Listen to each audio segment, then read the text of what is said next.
Woohoo! Well, hey, Sean. How's it going?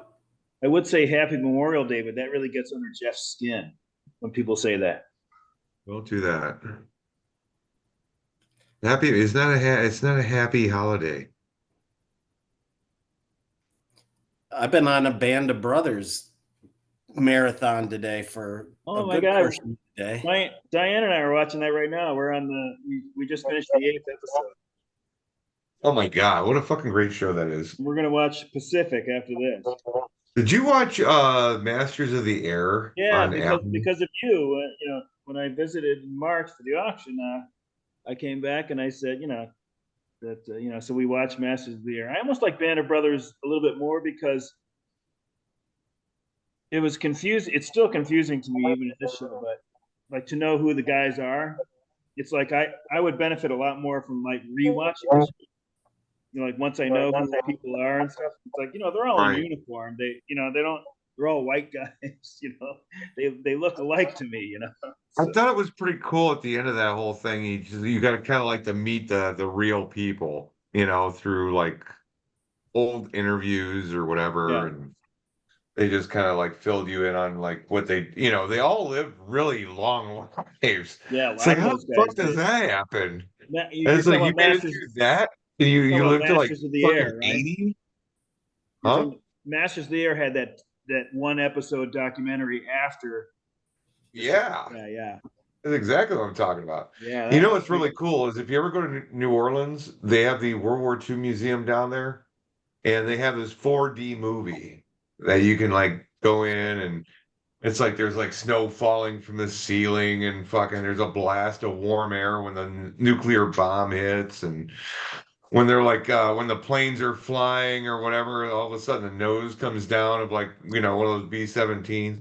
It's just so fucking cool. And yeah, it's a sight to behold. It's really cool. Yeah, well, yeah. it was just the episode that just ended was at Bastogne. Well, that's like a couple episodes, Yeah. but you both of you know Dan Jetson, right? Yeah. No, no, he doesn't. I don't He's I not a don't think I DeKalb do. guy. Dan Anyway, Jetson's grandfather was in that forest. Yeah. ew. He lived. My dad's what I guess he's my uncle, my dad's brother-in-law. My uncle Sonny, who was married to my dad's sister, he fought in the Battle of the Bulge. So this was all that. This is what that stuff is covering. And he died. I don't know a while ago. And my dad's a big World War II guy. I mean, he had these huge 1,000-page books about World War II. He just loves World War II. It makes me wonder, like, how can you love something so much, that is so awful, but he never knew. Like when my uncle Sonny died, uh, he had won all these like bravery medals and all this kind of stuff, and he had fought in the battle. He never talked about it. My dad said he just didn't want to talk about World War II. He was like one of those guys. He wanted to get home, and then he didn't ever want to talk about it again. It wasn't like he Put it was in the a tough rearview mirror and walk away. yeah, and you can see how awful it is. Like I was like, I don't know what I would have done. I don't know what service I could have done. I could have been like maybe in charge of like moving supplies and inventory, or maybe meteorology. But like I would have been almost useless in any Air Force, Navy, Army, anything you could name. I just don't think I could have cut it. I don't know how those guys did it. Like uh, Well, James, you can do anything you want to do as long as you want to do it. yeah, that was the thing too. Those guys, not my uncle Sonny, but my other uncle, the one that was married to my dad's other sister. I think he joined before he was 18. Like these guys wanted to go. I guess it's different if it's like if you feel like there's a valid reason for it, not like what we've Just think experienced about like so right many after years. the towers came down in 2001. I mean, look at the people that were joining the military. Hell, fucking Pat Tillman from the fucking Cardinals Right. joined right. the military to fight Al Qaeda and shit, and got killed by our own troops, unfortunately. But it's kind of like they must have had a bad commander or something and didn't know where people were at any time. Anyway, I mean, but you know, there's always that like push. Something always happens and gets people to come forward. But yeah, what they went through in Battle of the Bulge, the Hurtgen Forest, I think it's called, like sleeping outside in the winter, in a hole in the ground. It's just unbelievable. I guess the Germans would. I read this book about J.D. Salinger because I'm not a big fishing guy, but he's like I think he's my favorite writer. His short stories it's my favorite stuff. And he went to World War II. He was he wasn't a private rank. He was like he was a college guy, so he was like a captain or something like that. So I think he did get to sleep indoors like part of the time. And he said his mother sent him like a care package every couple of weeks and sent him like socks, new socks, and that was just a lifesaver. But anyways, that book talked about what those guys went through, like guys that like just killed themselves in their well, one guy anyway killed himself just because he was suffering so bad, like being out there, he shot himself. I don't know. And Salinger was permanently screwed up after this. He diagnosed, nowadays would have been diagnosed with PTSD. He was one of the first people that came upon one of the big concentration camps after right as the war ended. And the Germans tried to like kind of like burn all the evidence away, like burn so that but that really adversely affected him, like seeing what he saw. So he came back and he was completely different guy after he came back. I think he had been at a military academy. I don't know for college, but I know in high school he was. So, but anyways, yeah, it's good for a guy like me to see those these shows because I just can't believe what they went through. That generation, this isn't even preceding my parents, generation, but they were so damn tough. I don't even know. I don't know. I'm sure that They survived. Was it? It's all about survival at that point, and they survived it. But if you watch the one in the Pacific, that's even more gruesome, I think, when they had to go up those hills. They were entrenched and they were gonna die to keep their spot. Crazy. Hey, let's talk baseball. Yeah. Well, we could talk about Ted Williams. Like holy shit. Ted volunteered. Twice. Missed prime years of his career. He ended at 521. If he had been closer, to Babe Ruth 660, maybe he would have played another year. I think his last year he was still a very effective player, right? He had like maybe 295, had like, I don't know, 20 homers or something. Let me bring him up. That's the beauty of the I mean, he quit because he wasn't as good as he once was, but he was still good, So he had one bad year the year before he retired. He still played 21 seasons, and it's even with his 3 years out. So he would have played for 24 seasons if, and he had a career average 340 of 344, on base percentage of 482. That's like the all-time career record for on base percentage. Gotta get him in the beer league. Easy. That would play, right? That's great. His career OPS was 1.116. So was he hitting 30 plus homers? What do you think his career WAR was? Well, he doesn't get any help from his fielding or base running. I mean, just career WAR altogether. What is career WAR? I really don't know, actually. I don't know. 120. I don't know. Oh, actually, 121.8.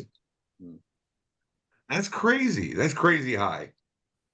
That might be the highest. That might be the highest career war ever. I bet you To be not, honest with you. maybe, right? I mean, if they calculate like other guys like Fielding, like Mays or something, Here's the he thing that gets me though. All right. For all the hits he had 2,000. He would have been a 3,000 hit guy if he would have played those 3 years, of course. But he had 521 home runs, batted 344. He scored 1798 on the runs, but only 1839 on the RBIs. So, I mean, right there, you've got 521 RBIs just by hitting home runs. well, and run scored too. So he must have been like really, they must have been like really batting him leadoff or second, or he just wasn't hitting with guys on base. I know they And weren't I going can't through see that. that being the fact. Yeah, I'm not sure. I would imagine he hit third, but he could have hit second. Maybe that was like a. I mean, I know that they did the, the first shifts were against Williams, right? Lou Boudreau shifted, Right. against Williams when he was up. And he was probably right. And Williams didn't adjust to the shift. He was just like, I'm just going to hit the way I hit, So it probably worked somewhat. And here's a little thing that I didn't know about baseball references. When it says buried, it says frozen. So apparently Ted Williams was frozen. Right. His family had him frozen. Yeah, that was a big deal.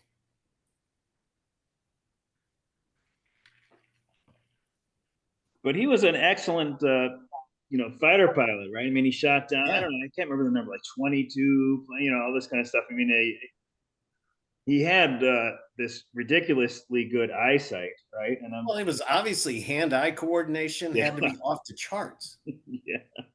So,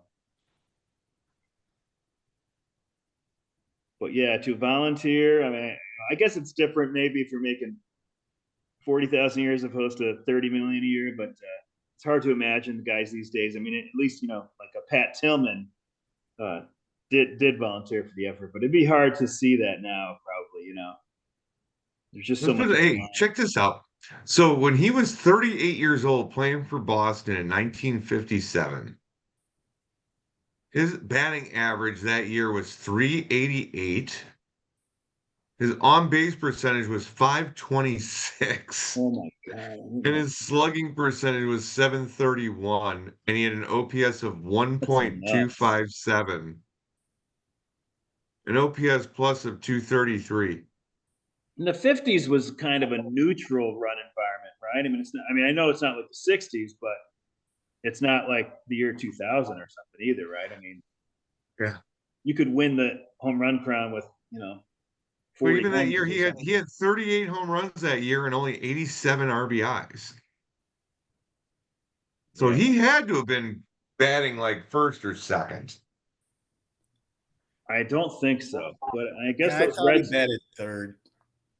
those Reds teams after the late 40s, maybe they weren't so good. I don't know anything about them, so they probably weren't that good. I know they had good teams in the after the war, but in the 50s, I don't remember hearing anything about the Red Sox. It was all the Yankees. Yeah, The Yankees. I just realized this the other night. I was New York had three teams, and they all won.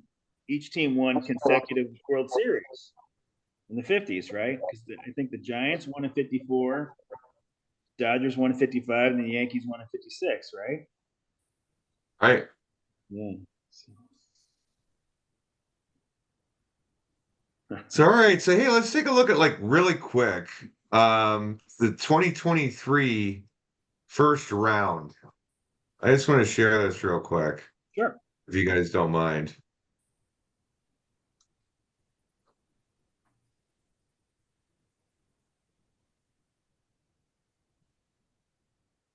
You see that? Yep.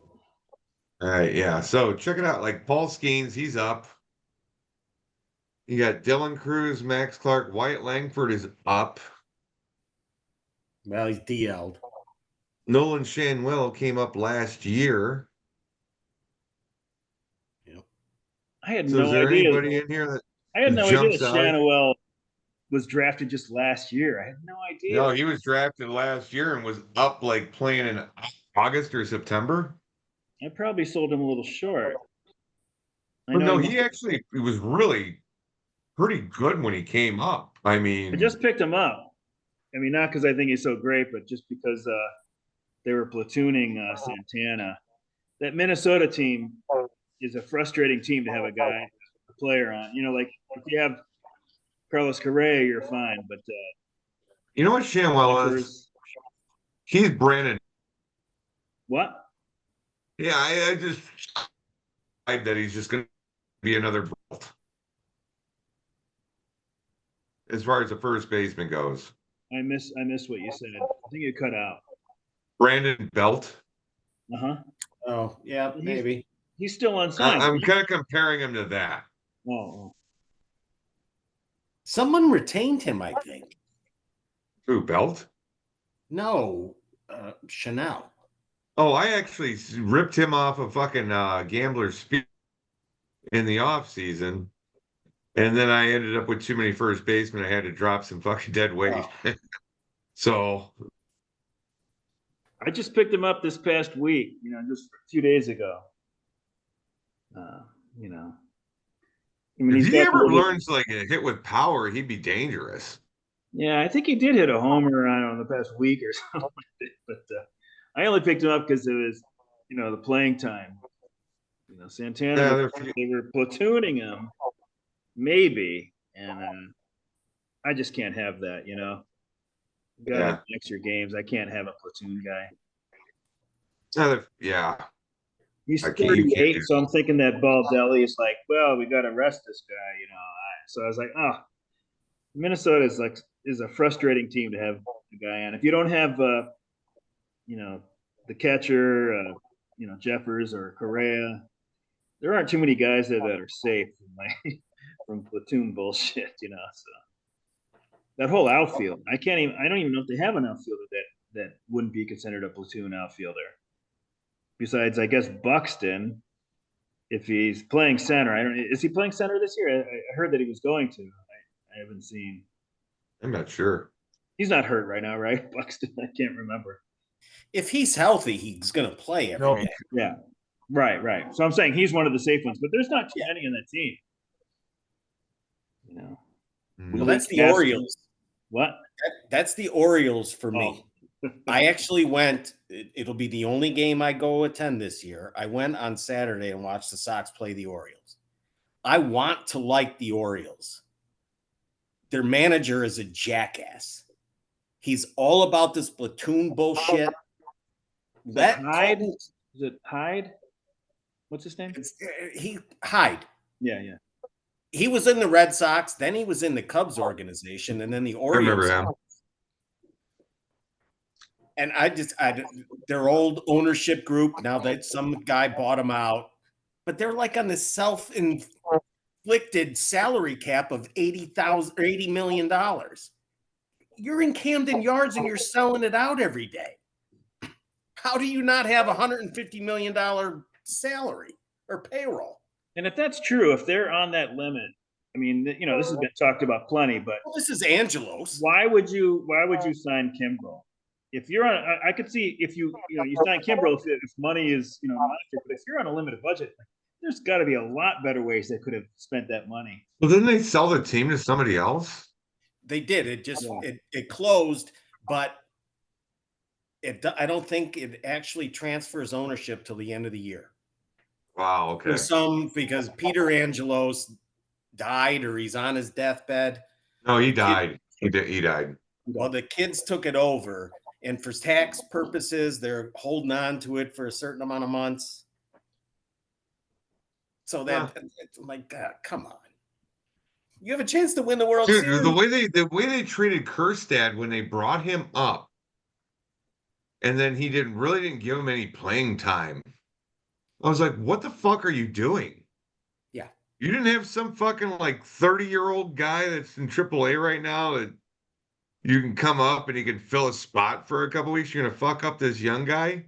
Well, and I probably undersell Santander. But like they have that can play the outfield. They have O'Hearn that can play first base. If you want some old guy to just take at bats and let the other kid play in the minors every day, then do that. Austin Hayes, man, that guy Yeah. has been shit this year, but yet he's the one in there. He's like hitting 187. The fuck is that?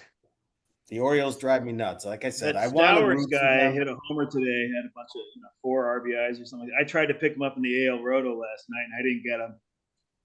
Basically, because he's a lefty. I mean, he only played 2 of the previous 6 games. That's what roster resource lists, for you. So it wasn't like I made him a high priority, but I did try to get him, and I didn't get him. And then, of course, he has this monster day, and it makes me wonder because Stowers is not some, he was second rounder, and the Orioles second round, that's like a first rounder, right? I mean, like, it's early in the second round. So he's good, probably, or has the ability. So now I'm wondering, oh shit, now because like Hayes is mediocre, even Mullins might not be all that like No, we thought a few years ago. yeah. I like Santander. I do like him. I'm sure they do too. I think Yeah, it should be they're paying him like $12 million. You put Kerstad, Towser, and Santander out there, and you got a good outfield. Well, the Stowers, he could crack that too if he does well.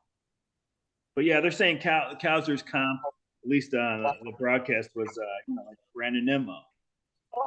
Somebody like that. Yeah. Towser might be rookie of the year in the American League this year. If he keeps up what he's doing. Is Gunnar not a rookie now? No. Oh. He was a rookie last year. That's a regret from my auction. What? I should have gone like 55 on Gunnar Henderson because I ate money at the auction. Well, then you definitely should have. Yeah. And I Sorry. Doug got lucky that I didn't bid him up. Doug might have matched. Well, then you would have taken a little bit of money away from Doug, and he would have matched somebody else. But sorry about Acuna. Oh, that's awful. I wasn't watching the game. Pick a guy when he's they down. broke to it as it happened, and I was like, "Oh my god, I can't believe it." You've seen it by now. You've seen it by now how it happened. It wasn't like really on anything. It was just like stopping suddenly and going back. Something you do a million times.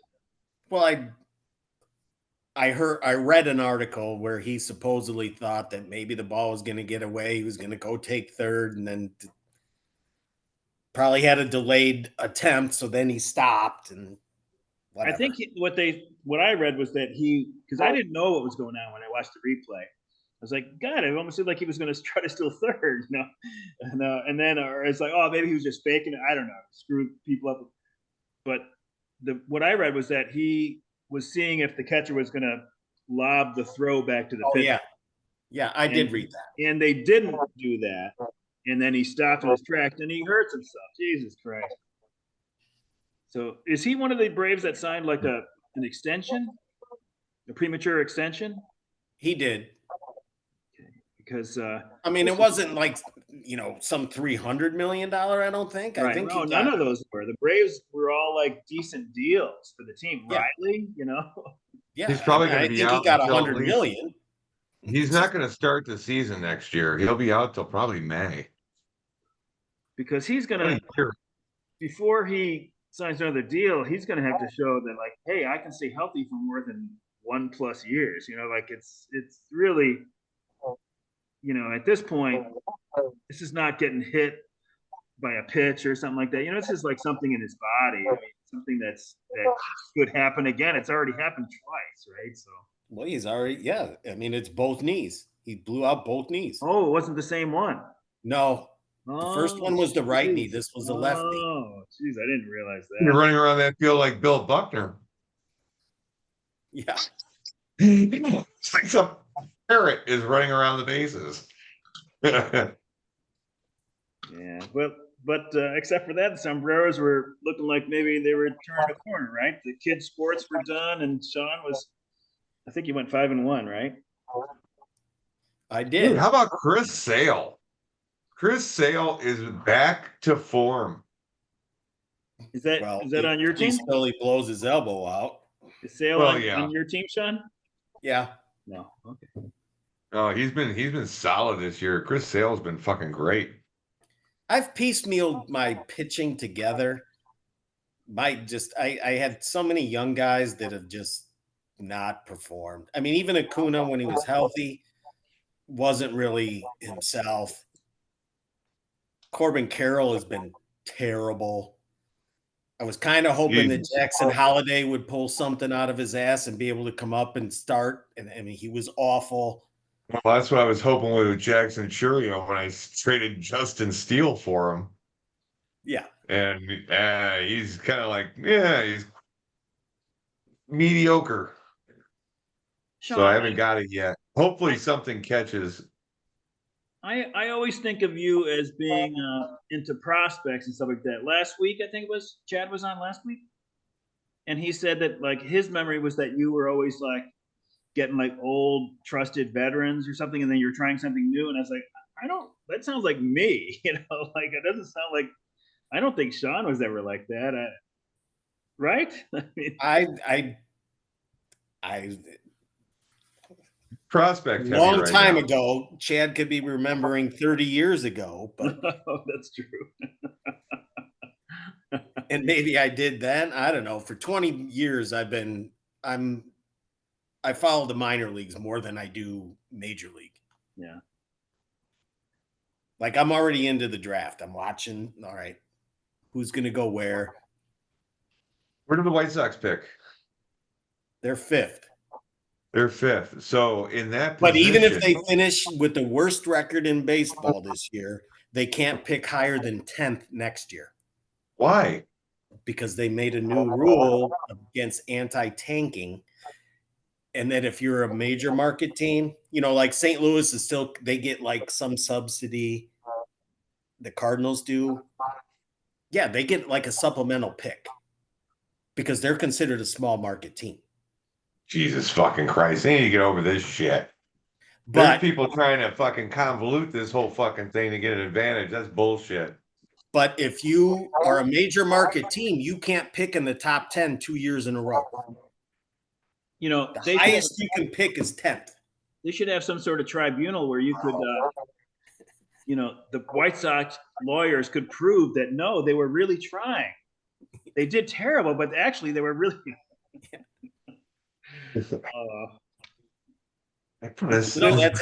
That's what's even makes this season worse for the Sox is they could have the worst record in baseball and they won't get higher than the 10th pick next year. Wow, I did not know that. I did not know that either. Jeez. Oh man. But they pick 5th in June in a couple weeks or whenever the draft is. I think it's June. Their record right now is what? Maybe second worst in baseball? Or? Yeah, they're right. Them Colorado are pretty pathetic. Yeah. Miami? I gotta take the dog out real quick. Miami, Colorado. Yeah. The Mets won yesterday, so they're 22-30 now. Man, they celebrated that walk-off like you. I'm watching it. I was happy too, as opposed to losing another game. But like, come on, I'm not going to like jump around the room. If you're 22-30, thank God you won a game. And I haven't watched a lot of baseball this year. Like, are the Phillies really that good? Well, they're. I mean, they have Wheeler and Nola and Suarez. But isn't Suarez kind of like a middle, like a 3 or 4 guy? But Suarez is like he's been like pitching really well. Well, he's put up like the best numbers in baseball, maybe in top. Oh, really? Either number 1 or top 3 or so. Oh, like beer league points, I think he's like number 1 now, or he's really close to that anyway. Yeah, it looks like I overshot slightly on the quality start win stuff. So if this continues, those will probably go down next year. But there's no way I could drop a win below what a save is worth. I could maybe have it be the same, but I just wouldn't feel right about that. Like you blow the save, but you get more. You know, we had that situation. Like we used to have saves worth maybe 7 points. Yeah. But I don't want to do that. A win, they're all BS stats. I understand that, but I don't think I could stomach having a win be worth like 3 and a save worth 4. So. But we'll see. It'll probably shake out okay because as the season goes on, I can't imagine Seth Lugo and Suarez are going to outpoint the top hitter, which they are right now. But I think the hitters will, like actually Bobby Witt Jr. I just saw through. I should wait for Jeff, but I think he's 1 point ahead of the top hitter now. He's the top hitter by 1 point over like Aaron. They're surprised. Are the Indians or them in first? The Royals or the Guardians? Guardians are in first, I think. But the Royals are yeah. They're terrible. Yeah, what they did work, at least so far. I mean, I was skeptical. I knew Lugo was a decent pitcher, but he's not this good. I don't think. And if you want to pitch with a 3.5 ERA, I think that I would have been confident of that, but not this. So we'll see. But although I did read something he added. I don't know whether it was I read some article recently, and they said one thing about the Sox lefty, which he's probably only got about 30 innings left, and they're going to have to shut him down. Crochet, but he picked up a cutter, and he has the highest swing and miss rate in baseball on that pitch. Wow. But Lugo has added something, and that's why they said that's why he's having the season he is. Yeah, I didn't know. I know that Lugo, even years ago, he was on the Mets. He was like Mr. Spin Rate on his curveball. He's like number 1 or close to it. Revolutions. That stuff is interesting to me, but I don't base anything on your raw skills.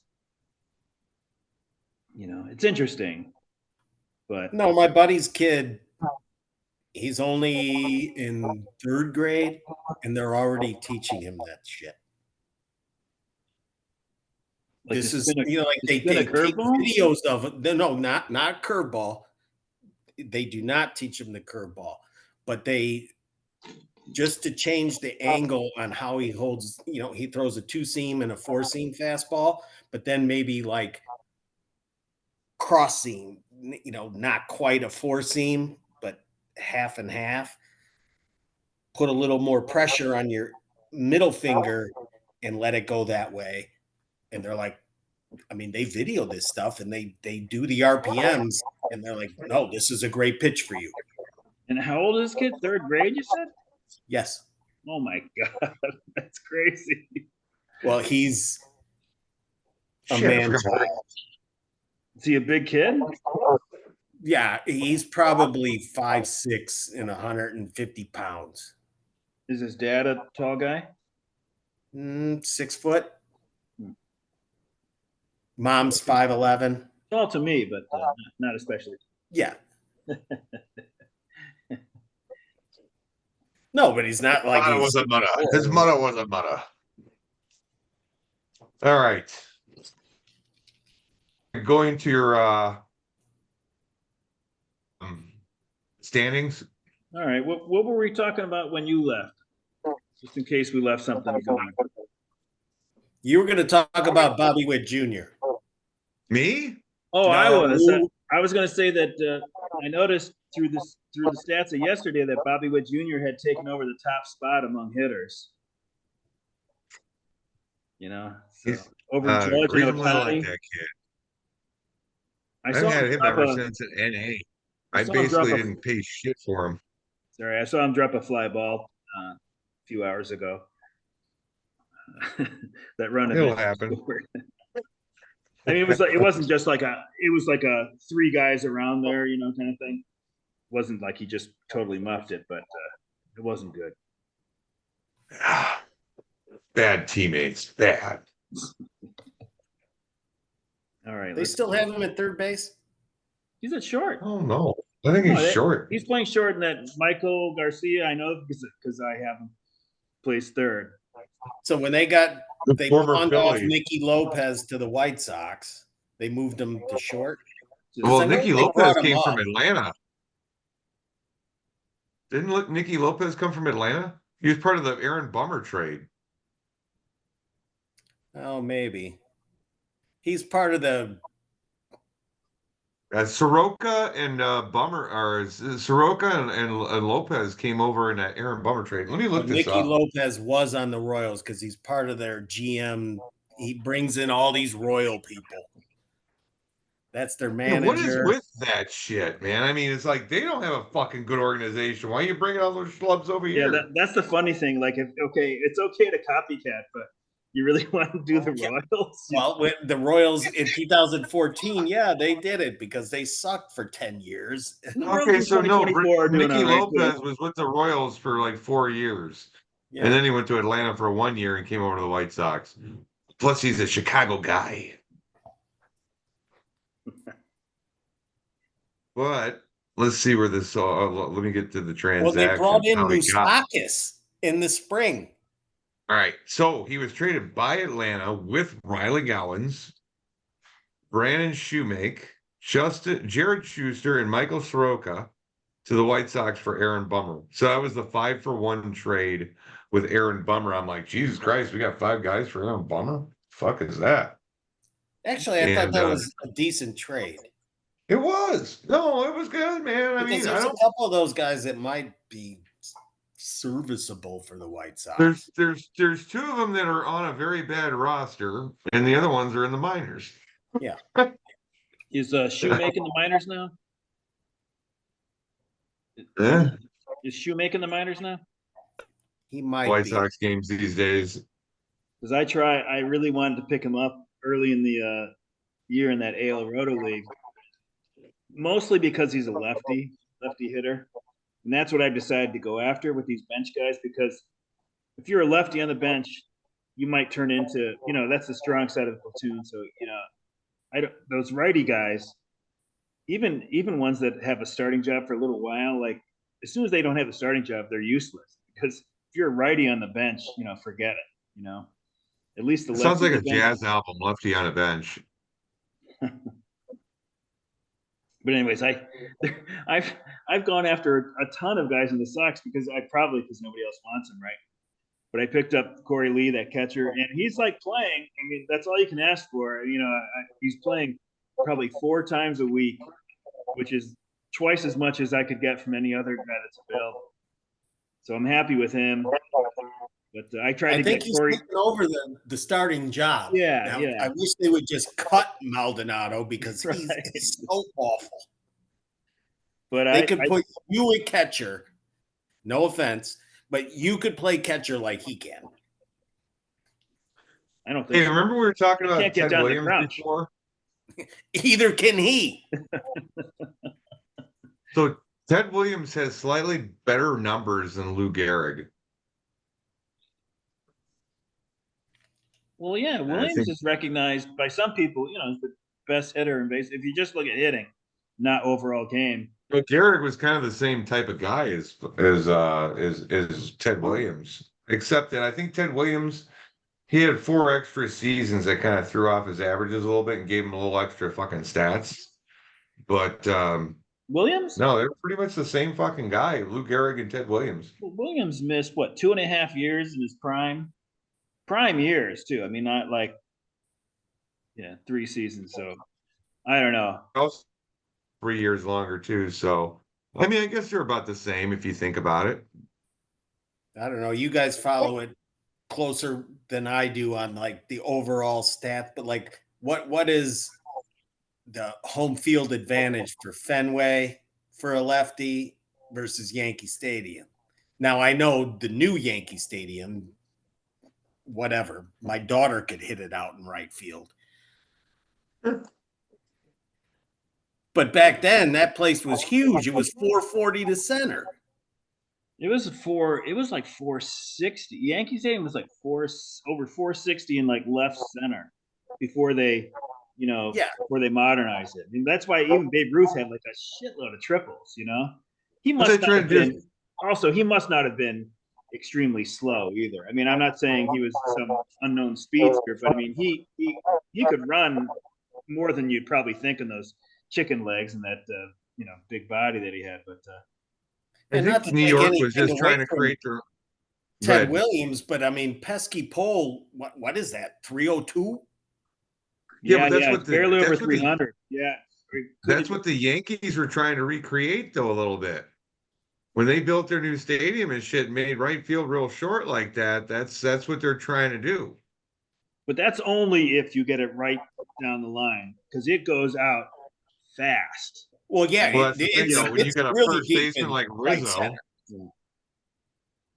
So yeah, that's just the weirdest, weirdest stadium of all time. I mean, people love it. I guess it's fine because it's so different, but I don't love it. I've been there plenty. So I mean, I haven't been there in 35 years, but I was there plenty. In the 80s anyway. I'm all for like the aesthetics of a baseball park, but man, when you do some stupid shit like Minute Maid, in A Houston, flagpole in center field. yeah, and then it's like the left field is so short, and you're like, what the fuck? You're just trying to do some home cooking shit because you play there 82 games or 81 games out of the year. It's like what and it's like it was never approved by Major League Baseball. The guy just built it, Drayton McLean, just built the fucking thing and said, "Well, I built it, I have to use it," and they fucking let him do it.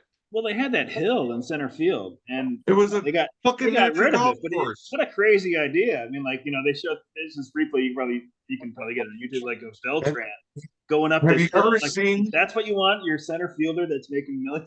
You want him to all of a sudden have this like incline to traverse. Like to catch a fly ball. It's just like Have crazy. you seen the cut up video of like Craig Biggio biting and just like face planting on that hill like time after time after time? I haven't seen There's it. one I out haven't there. seen There's a compilation video of Craig Biggio falling on his face on that hill. I forgot that he played center. He was Oh yeah. he was a He great played center player, later in his career.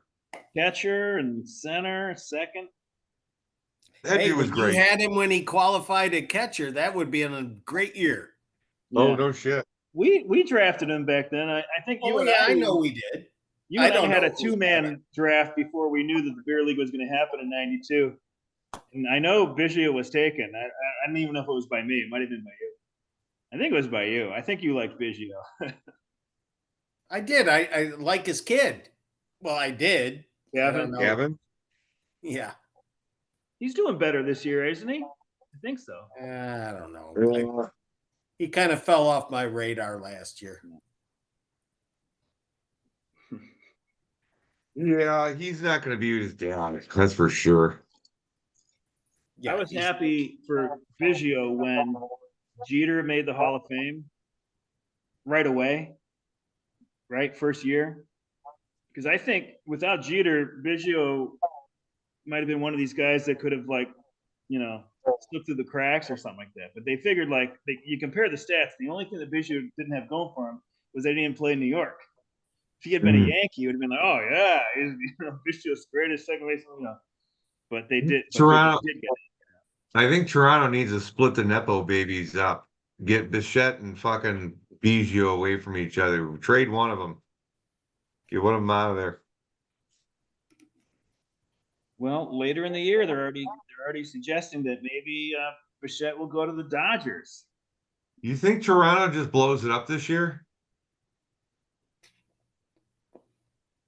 I don't I mean, know. trade Vlad Guerrero Jr., just trade everybody and just like totally like restock.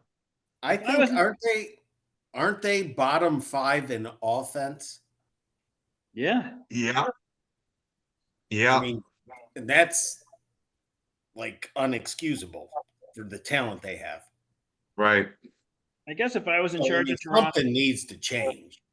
if I was in charge of Well, I mean, Toronto, there's I would be more. I would hold on to Bichette and probably try to get rid of Guerrero. But I don't know how high his stock is.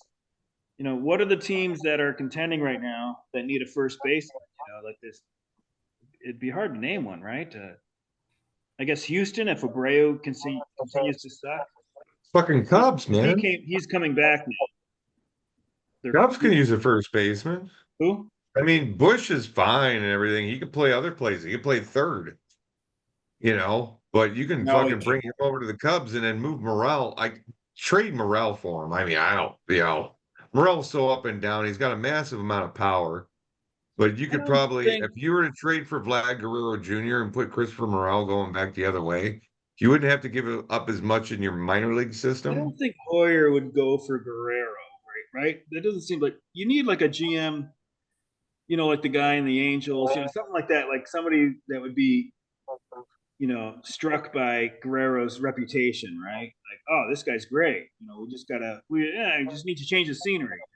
That's the whole thing. I think any GM really would kind of like entertain that idea. Yeah, I don't think that Hoyer is the kind of guy that would bring him in. Rightly so, probably,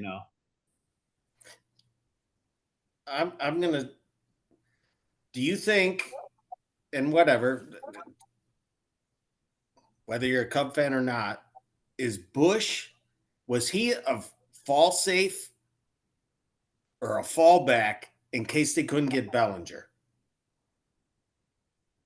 I think absolutely. Because I think him and Morel are redundant. I mean, they could be a good platoon at DH. No, neither one of them can play the field. Yeah, well, that's the reason why he couldn't bust the Dodgers fucking lineup. He's got a great bat. He's got a lot of power. And he's on the strong side of a platoon. And when you're in the Dodgers system, that's great because they have talent all over the place. He actually hasn't been too bad for me this year. It's like I'm not criticizing Bush in any way. I think he's. Oh, I know that, but it's just there's way worse people out there right now that are on rosters. Well, I just see like I've got a few of them playing Wisdom. Like I don't know. Wisdom's a 4A player. He looked good for a while at first. Not at first base, but I know. At first crack or whatever. What was that, 2-3 years ago? I think that like, and this has nothing to do with me having Crow Armstrong, who I dropped. I think that team would be better off with him playing center and Bellinger at first. And I dropped Crow Armstrong and you picked him up. Yes. But then a platoon DH with Bush and Morel. They needed to find a third baseman. Yeah, maybe they dish off Wisdom and shit. They need to get rid of a guy that's they need to get rid of one of these guys. I mean, who did the Giants get? They got the old Toronto guy. Oh. At first base, they have Wade. No. Chapman. Yeah. I thought they should have went balls in on Chapman. Fuck yeah. Dude, we all did. It's like, fuck, why wouldn't you? That's your third baseman, and then your platoon is Morel and Bush at first base, and you can flip-flop on DH if you need it. But then you had an all-star defensive outfield. Not that Bellinger's bad out there, but Armstrong's phenomenal out there, and then you would have a phenomenal first baseman. And now you're putting some guy over there that's like Frank Thomas playing first base. What, is that bad? Defensively, yes. Well, that was before he was on eugenics. Yeah. Now he's hard all the time. But yeah, you don't want to set up your team where you have a platoon at DH. I know the Mets have done that, but I think when the Mets do something, it's different from when you hear the Rays are doing something. Because right. I mean, you want to leave that DH spot open so that you can give a guy I a day agree. off. I agree with that. You don't want just to have a strict platoon. Ideally, that's not how you want to set it up. So, like you're saying, you don't want to do that. You don't want these guys. Like if they could upgrade at one of those spots and keep one or something, I thought Chapman was a no-brainer at third base. Especially when you think about timing on signing free agents. That was a pretty good time to sign him because he was coming off a year that was on the surface not very good. The numbers didn't look so good, but then everything I've heard about, since then has been talking about, his hard hit rate and like he got at least somewhat unlucky last year. And he's not like he's kicking ass this year, but he's like doing okay. He's doing all right. Still like a solid defense. I mean, way above average defensively. Well, he won a game against the Mets just this past week. There was a slow roller up third, and I think the tying run would have scored from third if he hadn't gotten that out at first. He barehanded it. It's like play that you've seen. He came in, slow roller, barehanded it, got the guy at first, and it was so close at first that to the naked eye you weren't sure if he was even out. I thought he was out, but just from feel, I wasn't sure, and he was out. And if he doesn't make that play, which would be forgivable, it wouldn't be an error, I don't think. The Mets would have tied that game. You know who I'd like to see the Cubs get a hold of, as far as like in a trade scenario, is pick up Danny Jansen from Toronto. I mean, he's going to be a free agent after this year. For the rest of the year, I mean, that type of guy behind the plate in his bat, it's definitely a step up from Amaya. Yan Gomes, I think he's aged out, so.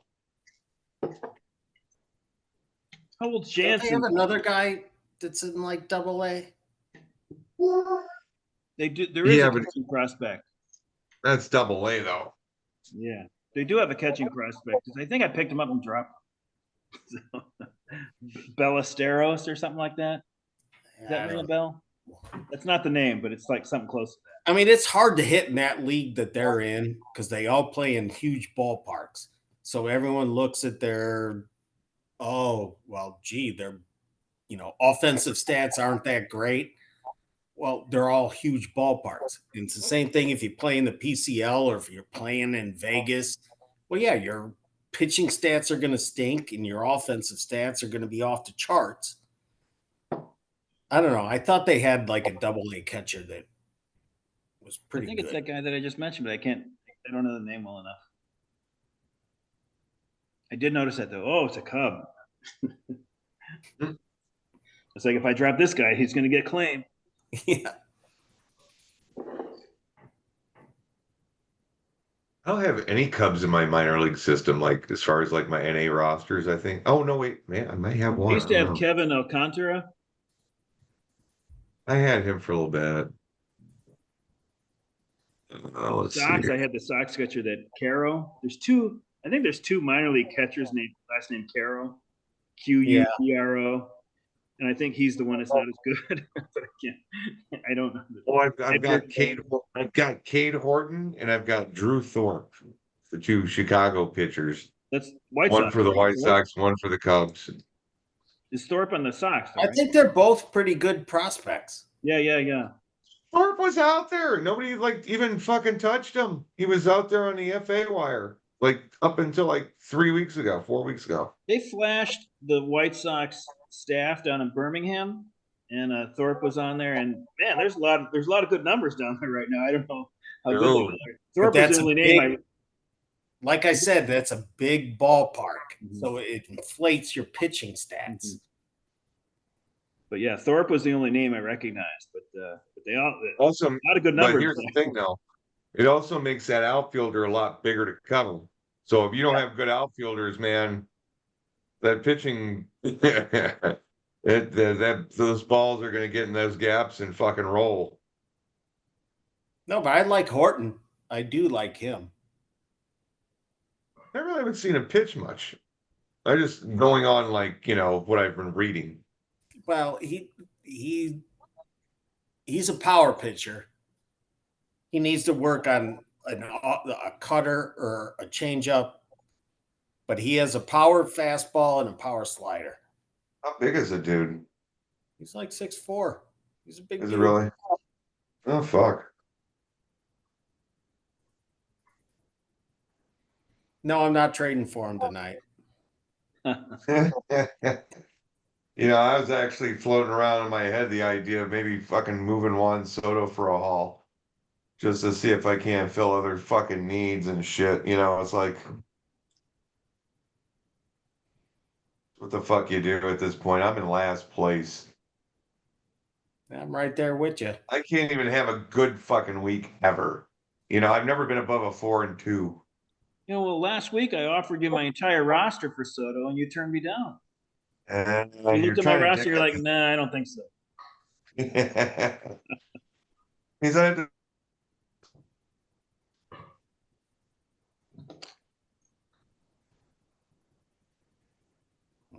yeah, I don't know. It's been a few years I haven't been able to do shit. Jack Doogie. Actually, last year I came back, but still didn't get any money. If you hadn't protected Soto, I would have broken my personal record for how high I would have been in the bidding. Ooh, I what mean, would that be in? I don't remember, but it was, well, you see, I probably didn't finally calculate it because he was kept, you know, but I would have been in there, and I think people would have been really surprised, right? They'd be like, Lou, are you serious? You know, because I've never been in triple digits for a guy, you know, You were close on Harper. who was? You were. When? Yeah. When was that? I don't know. The years fly by. Oh yeah, I don't remember. But it Couple was years back. it was Probably a when D-men, it was Chris a got him. D-men tap, and you went up to like 99 or 101, and I don't remember yes, that. yes, you did.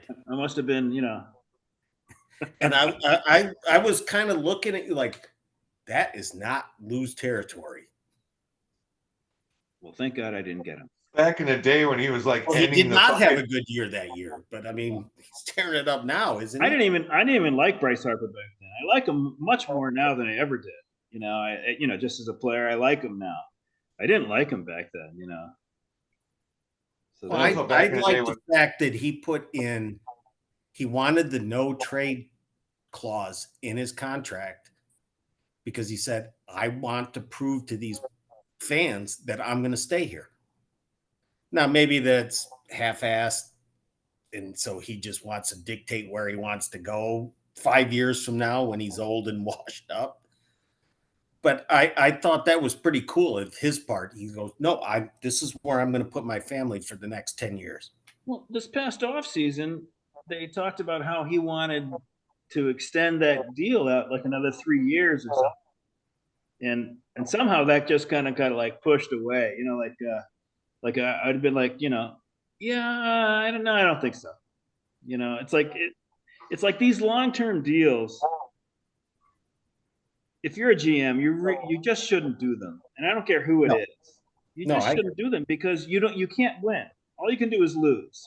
You know, if the guy sucks or he's, you know, can't even play anymore, like Strasburg, you're still paying that money. I guess you could have insurance. I don't know how that all works, you know, but and if you sign him for a complete bargain and he's worth twice as much, then he's gonna like be pissed off, you know, like Scottie Pippen or like Austin Riley.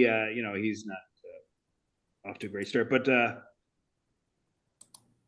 I don't know. It's like you can't win because, you know, either you're going to pay full price or you're going to have an unhappy player and have to pay them, you know, current that, you know what I'm saying, market price at that point, you know. So it's just don't do it.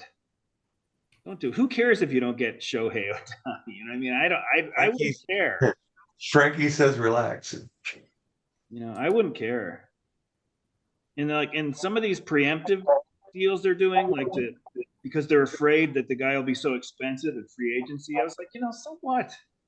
just take the bargain when you have it, and then if the guy is like overpriced at that point, just let him go. Don't be, Yeah. don't be so afraid. Thing is, there's only going to be so many teams that can sign a guy to that type of contract, and once you've got like 10 or 12 contracts out there like that, nobody else is going to put another one out there. You know, but it's like the Reds, like extending Green not all teams can do that. well You before got they small should. market teams and stuff like that can't afford to do that. So you're taking all this risk that if Green blows his arm out, you're still paying him.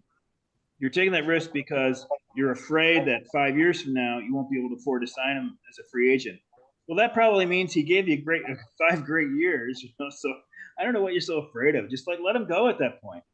Let the Yankees sign him and have his down years. It's almost like as a rule. If you were a GM and you had one rule, you could probably do as well as at least half the GMs out there. Just like I'm not signing anybody for more than 4 years, 5, whatever it is. Certainly not 10. Like the Mets right now, you don't think the Mets would especially if they're out of it, like looks like they're on the way to doing. How much do they still own on? You don't think the Mets would get rid of Lindor if they could? If the Oh Dodgers said, God, hey, yeah. hey, we'll take Lindor off your hands. You just pay. The Mets would probably pay some of his salary too, and they would probably do. They got like he's got like what 6 years left on that I contract. think it might be even 7. Ooh, It's either 7 after this year or 7 including this year. but he's not played bad. No. I mean, I'm not complaining. He has, he's not a complete stud, but he does play 155 games a year. I mean, it's. You sound like an asshole if you complain about Lindor and Alonso like I do sometimes, because those guys are always playing. Alonso always plays. I mean, it's just that I can't, as a Mets fan, if the Mets were down by a run and the tying runs at third, and you had Lindor and Alonso coming up, in a postseason game, I really think that you would strike both those guys out on like a low outside pitch, like 6 inches off the ground. You know what I mean? Like, and that wouldn't surprise me at all. I would just click the TV off and go to bed. Because like that's what I would expect would happen. That's why I don't think that those guys will be around. We'll see. We'll see what happens. Yeah, I think Alonso is going to be moved. That's another guy that can end up on the Cubs. No, that would be a good one. And who knows? They can move Bush and Morel to the Mets, in order to get him. You know what I mean? All the Mets want is like you give us Pico Armstrong, and we'll give you Alonso. Yeah. They'll get Armstrong back. So yeah, you got for just a short sip of water from Javier Baez is what you got. Trevor Williams, right? Huh? Trevor Williams, I think he came in that deal too. Yeah, probably. He was good for the Mets, and he's doing well this year too. Yeah. He's as far as mediocre pitches is I concerned, actually just he's about dropped as good him, as you're going to get. I dropped him because Snell came back up, and then Snell only got like 3 points. Like fuck, that guy's got like negative points for the year. I'm actually having trouble finding it right now, but I thought I read something today. Chris Davis is owed $50 million over the next 3 years from the Orioles. Yeah. Oh yeah. Yeah, He's the guy sitting who at built home on his the career couch. off of Adderall. He started taking Adderall. His fucking $17 career million took off. a year. Yep. That's a Bobby Bonilla contract. Well, I tell you what, in about 20 or in about 10, 15 years, you're going to start talking about Ohtani's fucking like deferred contract. Yeah. Ooh, and that's big. That's like 50 million a year. Actually, I think it only something $1 million a year, like the way they got it. Yeah, that's so crazy. When it was reported, it was I don't 70 like that million at a all. year. And I just took it at face value. I wasn't thinking like, well, it's only 2 million a year now. And it's like, or whatever it works. I mean, what the hell? Come on. Yeah, I think there should be fucking rules against that, man. I don't give it to fucking Los Angeles for being savvy enough to fucking skirt that fucking shit. But I don't. I think that's shady looking as fuck. I think you've got to take the total money and then average it out. As far as salary cap, just average it out for the years, and that's what it really is, or something. I mean, it's just nuts. Well, the Yeah. thing with the Dodgers is they got the last sweet deal from the sports networks because it's not like a Fox Sports regional network, it's Fox Sports. So Fox isn't going to go bankrupt like some of these, like Bally's did, or who, like Arizona and Texas. Those people have filed for bankruptcy, so they don't have a TV deal. They're locked in. They're getting like $100 million a year on their cable contract. Whereas No, I think someone it's like more. I think it's more than that. I it mean, when could, they signed that deal back, I was like fucking 7, 8 years ago. I think it was like a $2 billion yeah, deal. it was outrageous. But they're locked. I mean, because Fox isn't, they're not going to file bankruptcy to get out of it like the regional networks did for Fox, like the regional Fox. Like Arizona did. They filed bankruptcy. Hmm. Fox, their regional one in Phoenix or whatever. So MLB took it over. MLB wants to take all that over and control it, and then they'll Let make 'em. it. Well, I agree. It should probably be an equitable thing, but then you have the Cubs, the Yankees, the Red Sox. They all have their own networks that they have this money. They don't want to share it. Hey, we signed our deals, and I get that from their point of view. So check this out, man. So when I was like, when I had like regular cable TV, I only had like one MLB network, and it was like this fucking feed here. I go over to Hulu Live, and there's three MLB networks with three different games playing for three different time zones, and I can watch any of them. Hey, do Yeah, And you I'm get like, fucking awesome! I get like three games I can pop between by having MLB Network on Hulu Live. the MLB Network shows like what's the one I watch with Brian Kenny? You know that one.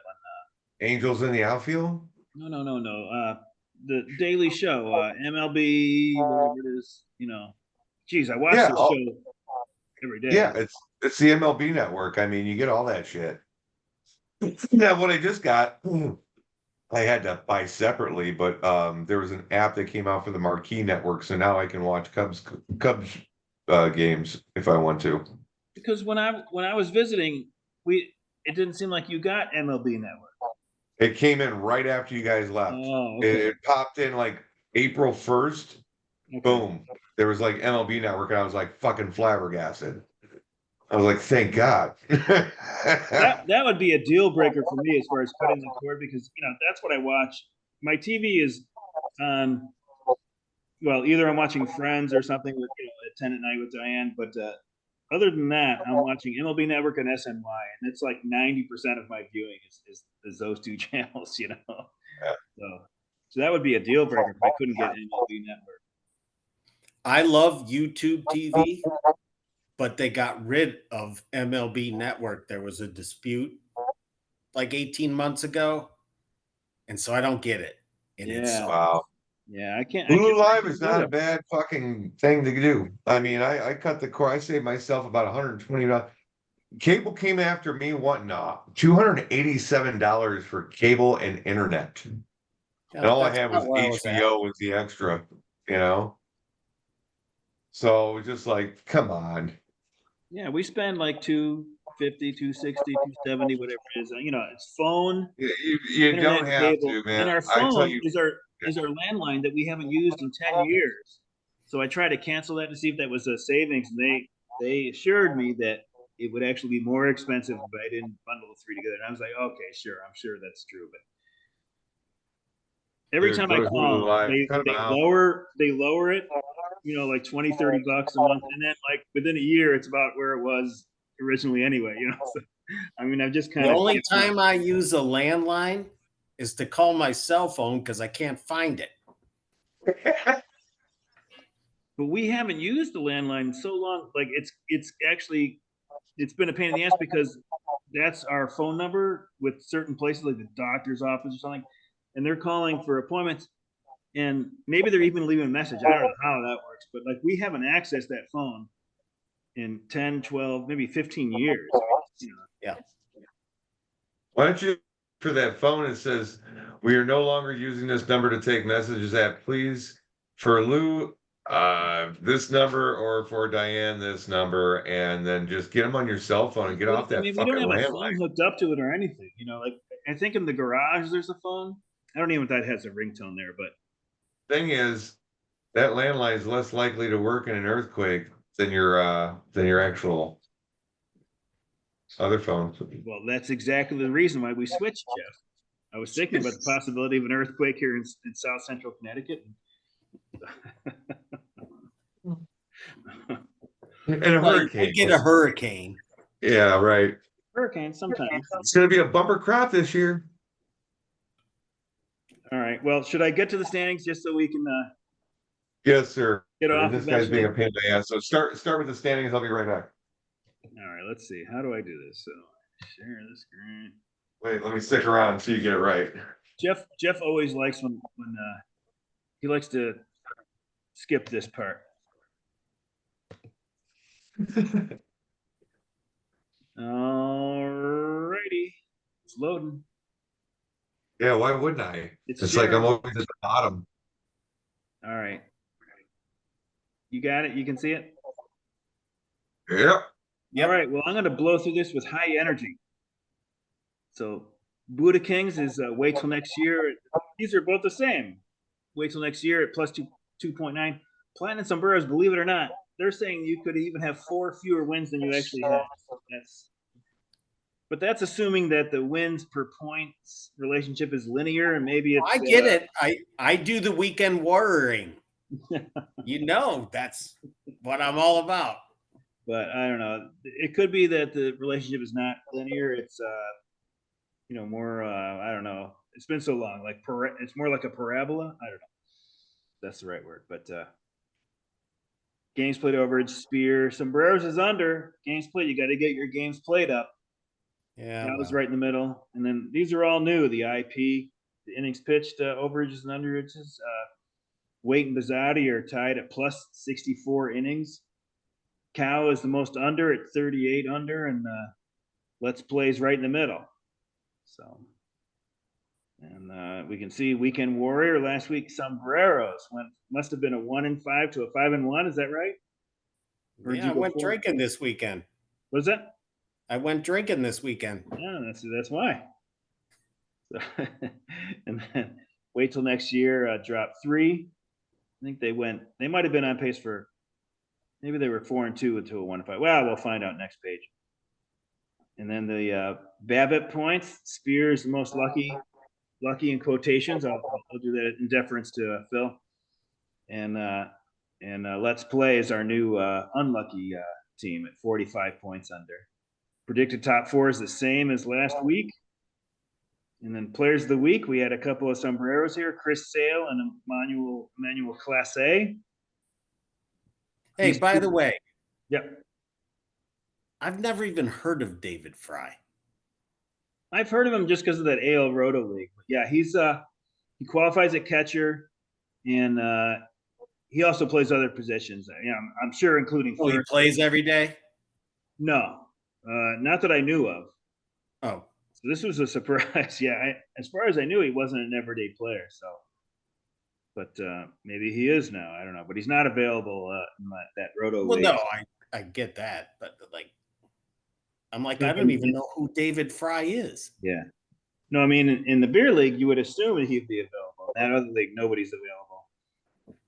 There's only 2 catchers available that I have my eyes on if I needed to, because I have Reese McGuire, the backup catcher for the Red Sox. He's my 3rd catcher. Yeah. And I always keep an eye on Tice for the Angels, Matt Tice, Alex Jackson for the Rays. But that's as good as a catcher is available right now. So even David Fry's not available. But anyways, yeah. To my knowledge, he's not an everyday player. But I don't know. He's player of the week, so he must have played nearly every day, right? But he doesn't just catch. They have who's the catcher on Cleveland? Naylor? They have Bo Naylor, right? Bo Naylor. Yeah. So they have Bo Naylor, and they have backup. They have Austin Hedges. So Fry is obviously playing other positions besides catcher. I know that he plays first in another position at least. He qualifies at those. So, but anyways, but yeah. So Cows had Fry and Ramirez, same, both Guardians.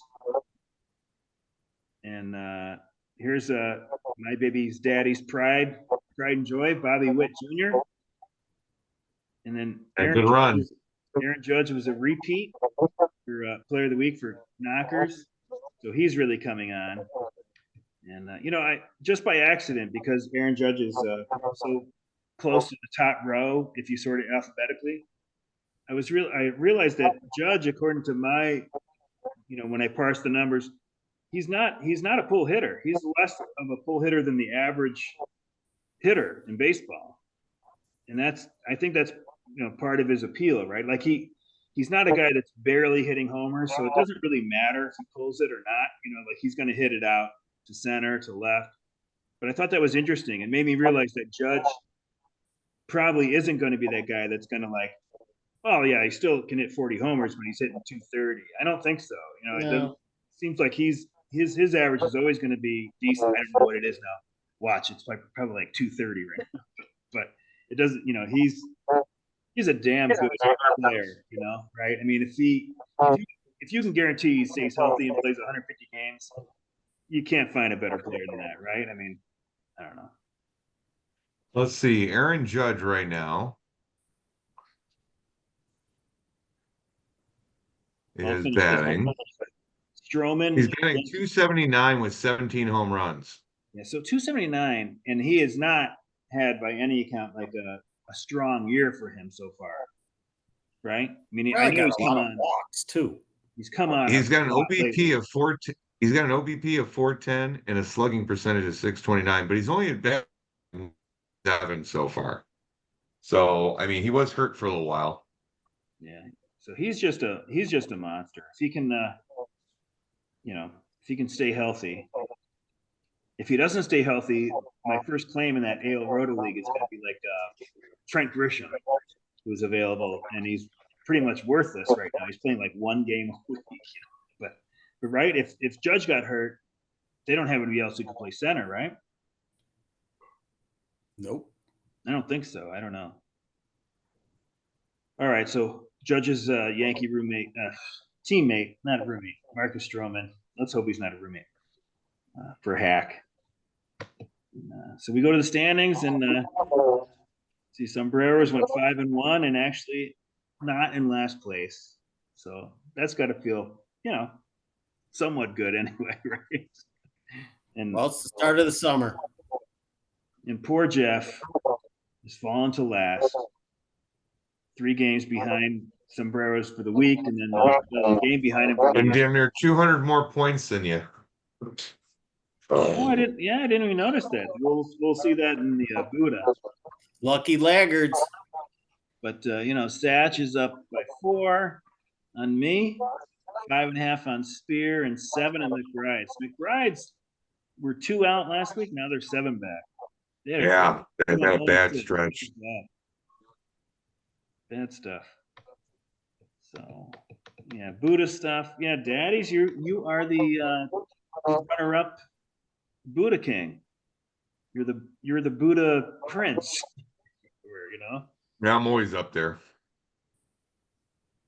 So this is how many wins you're actually, according to this number, the actual number, that you're above or below 500. And then I take your points above or below 500, and I get an average of, it's like 30 points. Yeah, 30 points on average results in an extra win. So Sean, you take 386 divided by 30. What is that? 13.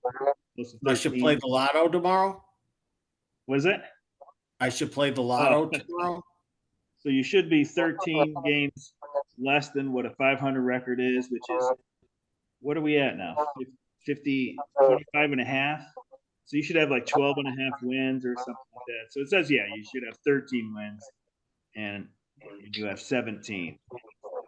So, and daddies, you are, you're 225 under. So you should be about 7.5.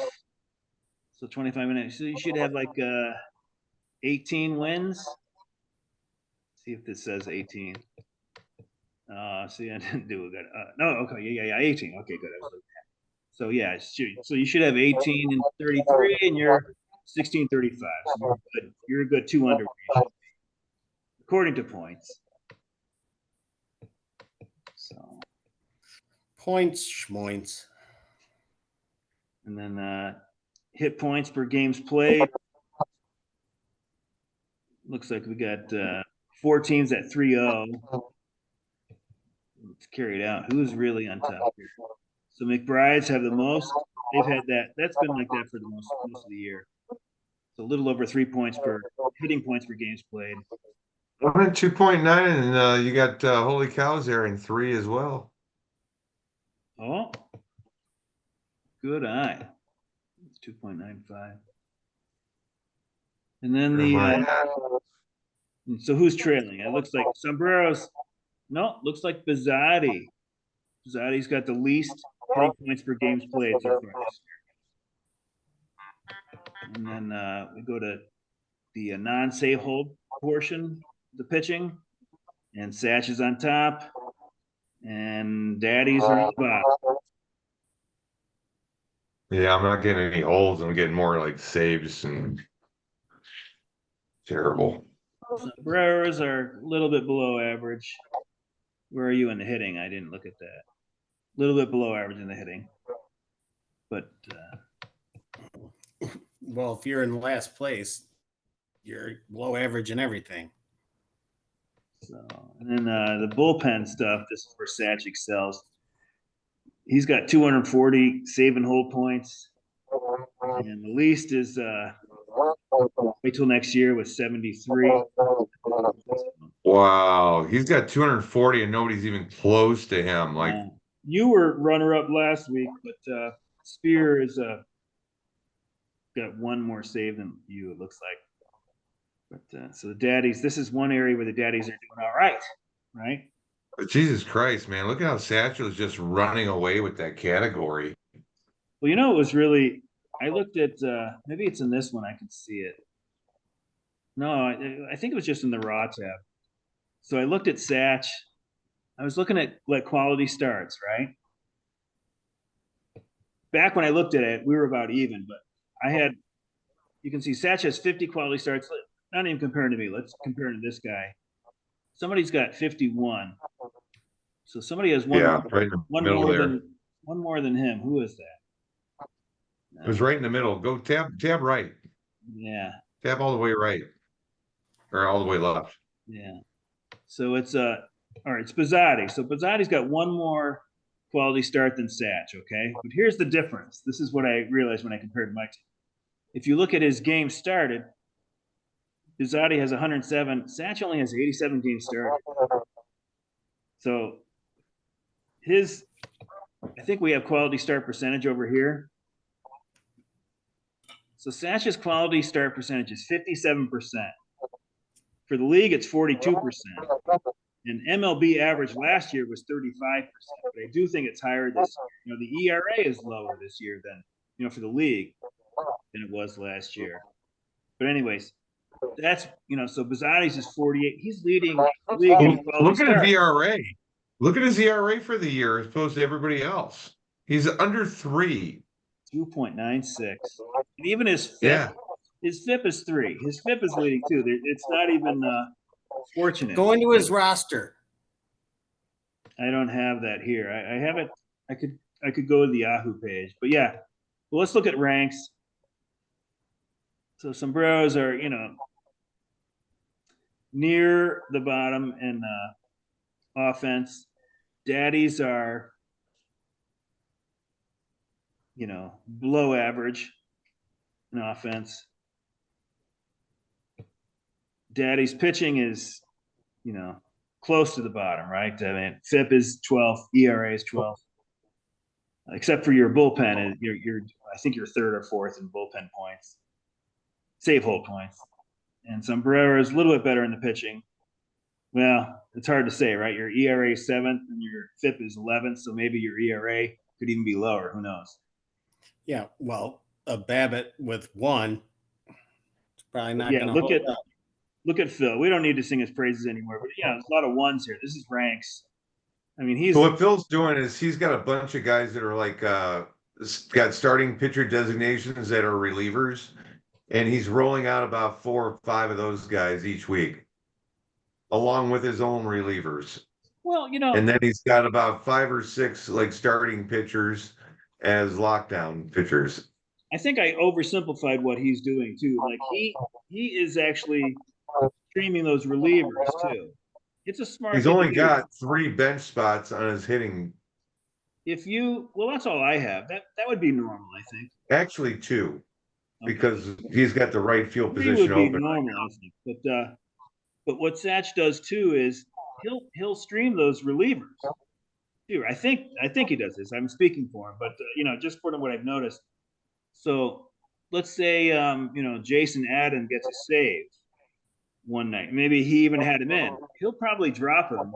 Maybe pick up the other guy in that committee, thinking that Adam's not going to pitch that. I mean, I know they closers go 2 in a row, but maybe he looks at it like, all right, he's gone 2 in a row, so there's no way he's going to pitch tonight.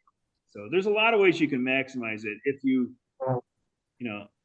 want to do that. Yeah. I mean, I was thinking about it just today. I was like, I could copy Phil, and I still don't think I would outdo him, because I don't think I would do it as well.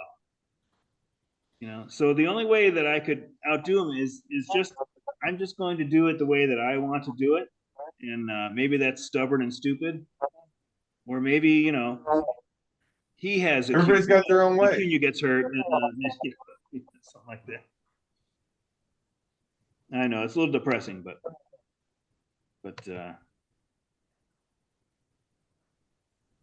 he's doing Just great. Got to tip your cap sometimes. What's that? Just got to tip your cap sometimes. Yeah. Yep. Yeah, for the most part, my team has certainly performed as well as I could have expected. This past week, just yesterday, I did another roster fuck up. I need like a partner that will just handle the day-to-day stuff, because I'm bad at it. I was playing the piano. It was like noon. I was having a good time playing the piano. And then I said like about 12:20, I was like, oh, maybe I should check the thing, check the site. As soon as I check it, and Will Smith is not starting, and the game just started. It's top of the first or something like that. And then, so I didn't have Langoliers there. So, and I did this, not even 2 weeks before that, right? And I got burned. Well, Langoliers ended up with 6 points. Okay, not so bad, right? But when I looked at the standings, Let's Play at 457, I had 452. So Let's Play can thank me for that win. I gave it to him. I gave it to him by playing the piano and not checking the site. So, yeah. Predicted standings. I guess that's going to be about it. Predicted standings. We know Satch is on pace for 109. So that was 119 2 weeks ago. So that's good. It still has Sombreros predicted for the basement. Doesn't factor in the Acuna thing. That's they're blind to that. Oh, so I'm going to be even worse. Yeah, well, you would imagine. Acuna wasn't doing that, but Acuna didn't do that great for you, though. No, he didn't. Yeah, he was going to. He was just about to. Yeah, that's what I could say. Had he not gotten hurt, I would have won the league. Well, yeah, we were looking at your roster last week, and I didn't, I don't look at every team like so closely, but when they ran down the names, I was like, oh my God, no wonder. I mean, it's just, a lot of young guys. But I mean, like even guys that Acuna and Carroll, which we thought were established, they were doing worse than anybody would have thought. It's not like you went on a limb with those guys. I mean, franchising Acuna at 82 was a no-brainer. I really think that he would have gone for a hell of a lot more than that in the auction, don't you? I mean, because I think I would have been in for I that was my 120. thing. I mean, That was a no-brainer. he was coming off. I mean, we're not a roto league, but he like had 700. Didn't he have like 750 points last year? Let's put it this way: if Soto went for 110, Acuna should have been for 115. Yeah, I think it might have been higher because even I might have gone in. It was nuts. I didn't do the final calculation because you kept him, but I was surprised. I was like, oh my god. No, I banked Thank on God you didn't a pay lot of the 130. young guys that didn't. They have. I mean, Jackson Merrill. I'm high on him, but he's a rookie. He's kind of struggling. Westbrook for Baltimore. I think their manager's an idiot. He should be playing every day. Sometimes he sits. Cowser should be playing every day. He's not, and so I don't. I mean, I just banked on a lot of guys having more breakout seasons as young I guys. can see why you have so much vested in Baltimore because you've got what 3 guys on their team right now. It's like Westbrook looking Holiday. You got Cowser. Hell, I got Kerstad. They brought him up, and he only batted like 14 times in like 4 weeks. It's like, what the fuck are you doing? What are you trying? Are you trying to fuck this kid up? Exactly. Well, I think we brought that up last week too. It's like you can be right about a player and just miss him that year. Like I don't know. Oh, dude, it happens all the time. Christian Walker, Austin Meadows. I'm just thinking about it for myself. Well, I got Christian Walker back on my team because I had him like before he blew up. And I was hearing all about this, that, and the other thing, and I grabbed him, and he had a mediocre season for me. And I'm just like, yeah, I just let him go. And then he blew up. I'm like, fuck. Actually, I don't even think I had Walker. It was the year, one of the years we did it on Zoom, during COVID. So it was either 2021, 22 or something. But I didn't get him because I didn't have enough money, and I was so pissed off that somebody got him for what I thought was a really reasonable amount. I had Walker for the last 2 years. I let him go, and I took Candelario because I thought, all right, he's going to back cleanup in Cincinnati, hitter's ballpark, blah blah blah. Well, he's completely shit the bed this year. Damned if you do, damned if you don't. We can never predict the future on this shit, except unless you're Phil. Well, it's like and Phil has some kind of magical fucking potion he's making in the kitchen over there. For 2 years. I think I've had him for 2 years, and I took him from Let's Play. I did that thing where I went $1 over their max bid for him late in the auction. I had him for 2 years, and he didn't really do shit. Those are probably his 2 worst years of his whole career. And of course, I don't have him this year. And well, it was the year before. And this year, he's like kicking ass again. It's like, yeah. But by that point, I was done with it. But so timing is, or luck, whatever you want to call it. That's a big part of it too, right? I mean, you can like a player and be right about him. I basically got the only 2 people on the Arizona Diamondbacks actually doing anything right now. I've got Ketel Marte and I've got Christian Walker, and they both got over 10 home runs, and the rest of the team doesn't seem to be doing as well. Yeah, the catcher's not doing as well. Carroll's not doing as well. Shortstop got hurt. They got what are they? Uriel, I don't think he's doing that well. Yeah, he's all right. It's going to be interesting. It's going to be a totally different World Series this year. You watch. Well, last year, what was it? Atlanta and who? Texas. Yeah. Neither one of those teams is going to be in the World Series this year. Arizona and Texas, right? Yes. It was Arizona, not Atlanta. Yeah. Neither one of the teams are going to be. It's not going to be a repeat World Series, that's for sure. Hey, Texas can't stay healthy. one of these weeks we'll have to bring up our the MLB prediction pool. So, did you get in that, Sean, or no? I don't remember. I did not. Okay, yeah. So we'll bring it up when somebody that's in it. I think Paul's in it. Maybe when he's on, we'll bring it up. Yeah. I think I had the Yankees. I think I'm in it. I think I got it looking in the last minute. Yeah, I think there's only 5 people. Did I pay you?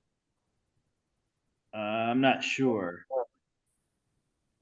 But I have an email thread that has all that. So somebody paid me, and I don't remember if it was you or not. Was it 10 or 20 bucks? I think it was 20. I think it was Norm paid. He's the only one that's paid. So I got to pay you for the league and to that thing. So Yeah.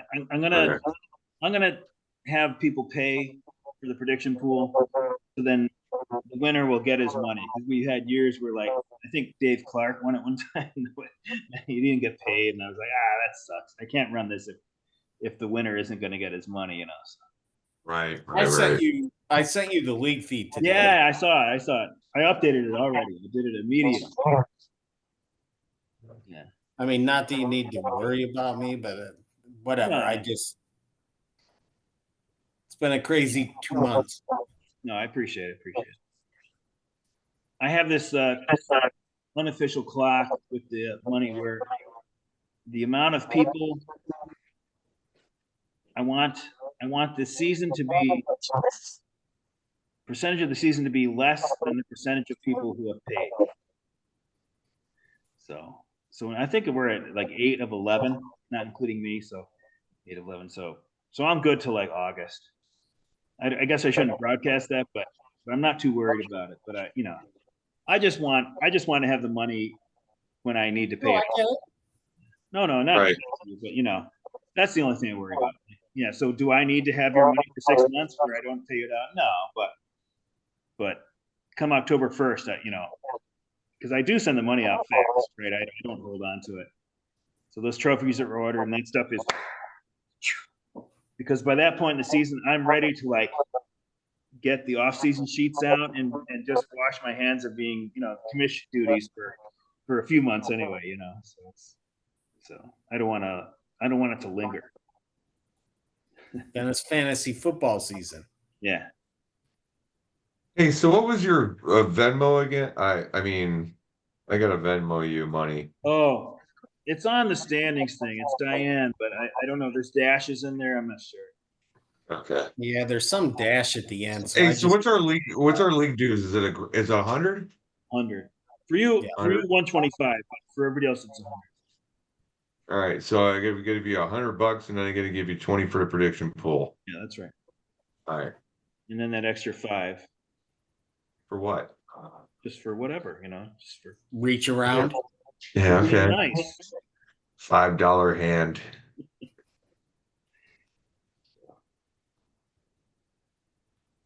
So, everybody working tomorrow? Unfortunately.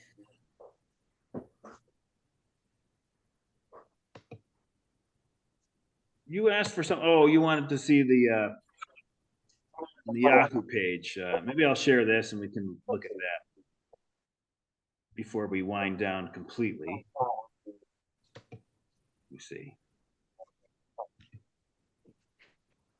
because I had something too I wanted to look at. Because I was thinking I wanted to see what Cunha had last year. I think I can sort it that way too. I know I can. But here's for this year. Oh, you guys aren't seeing it, right? Wait, it's loading. It's loading. No. You'll see it. Seeing naked girls. Here it is. Good? Yep. All right. Yeah. You can see Bobby Witt through Sunday took over the lead in points for the season. 1 point over Shohei and 3 over Kyle Tucker. And, 8 over Judge. We've got bets on here for the Cows. Juan Soto for the William Nets. Contreras is that high in points? Yeah, dude. Wow. Yeah. You got to call him one of the runner, beer league MVP. This is probably him right here. Yeah. As far as a catcher doing that. Some people spent like what, over $80 in their catchers. They don't have it. They don't have a catcher as good as Contreras, And there's Gunner for McBride's. So, but let's see if I can do this. I wanted to look at last year. That's the pick of the year right there. Which one? Contreras? Contreras. Yeah. I mean, the top 8 player overall is a catcher. Yeah. So you can see right now, it looks like I overshot a little bit with the wins and quality saves. Quality starts. Quality saves. Quality saves. Woo. So Lugo and Suarez are both at 251. Wow. Right? And then the top hitter is what, 232? But I'm hoping that as the year goes on, I'm expecting, I should say, that this won't continue. That Lugo, probably not even Suarez, they won't be here. So we'll see. But if they do, and I've overshot a little bit in wins and quality starts, then we'll probably end up, lowering them next year. I went back 8, 9 wins. I mean, Tanner Houck, he has 4 wins and he's third. Yeah. So, well, it's compounded by the fact that the ERA for the league is lower this year. I don't know where the league ERA is. I know where ours is, but so that's helping too. But I did go back 3 seasons to figure out where that quality start save thing was, and it was of course Acuna posed no problem the year before, but in 2021 Walker Buehler was the number 1 pitcher, and Vladdy was number 1 hitter, and so the 5 and 4 setup, the 5 points for a quality start, or 5 points for a win, 4 for a quality start, that still had Walker Buehler under Vlad in 2021. So I thought it was fairly safe with this. So we'll see. Put it back up there with all. Was it? Put it back up there and just not pitchers. Everyone. The hitters? Well, yeah, it doesn't all. Doesn't have you can't do pitchers and I don't think so. All right. Well, 232. Yeah, he's still 20 points behind Lugo. Ideally, what I wanted was 3 hitters for every 2 starting pitchers. That would be the ideal to me, because the ratio of 12 non-catcher hitters in the starting lineup with 8 starting pitchers, so like a 3-to-2 ratio. Can't get it perfect, but that's what I want. So I don't get it wrong. I'm not criticizing anything you did. It falls the way it falls. Yeah, no, I know you're not. I'm just saying that I'm not comfortable with the top point guy being a starting pitcher. I want the top point guy to be a hitter. I just don't want it to be as far away as it was last year. But Acuna had a lot to do with that. Well, yeah. My perception. Stolen bases. Because if we look at last year, so where is that? Hey, I just sent you $120, dude. Oh, nice. This podcast is paying off. Yeah, that's I'm paid up for the year. So Acuna was 759 last year. 759. And then the top pitcher last year. Here we go. Top pitcher last year was 615. Huge difference, Well, and even look at the second picture. 565.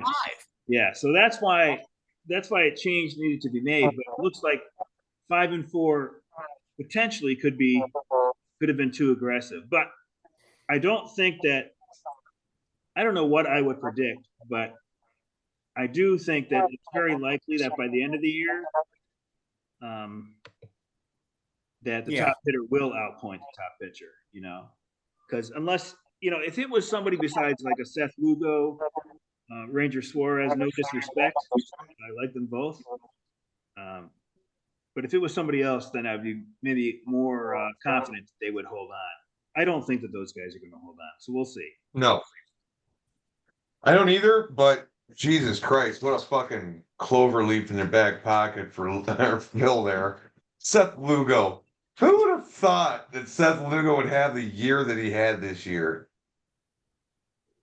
It sucks God that damn. Suarez, I'm pretty sure I could have retained the offseason. I'm pretty sure that he Well, apparently Phil knew. Oh, fuck yeah. So I'm thinking like, Happy accidents. do I want to hold Ranger Suarez or do I want to hold, Patrick Blackburn or I don't know. I can't think of the names, but Tyler Anderson. I guess it means that I held Tyler Anderson instead of Ranger Suarez. I think if I held Tyler, that's what it means. So that's not good. I'm not complaining about Tyler Anderson, but yeah, that I would be. picked up that Jose Soriano from the Angels, man. That guy's been kind of money since I picked him up. And Ronel Blanco. Here I thought since he ain't can that sticky shit that he was gonna fucking come back and maybe suck. No, put up 27 points in his fucking debut back. I'm like, right on. Either that or he found a better place to hide the shit. Yeah. Yeah, that Soriano I tried to pick up in the AL Roto League. Didn't get him. The only pitcher, I think I've tried to pick up 3 starting pitchers, and the only one I got was Brad Keller. And then the Sox released him. Well, he just signed with somebody. Yeah, with the Red Sox. But I think he's only going to be a long reliever until they have an injury, maybe.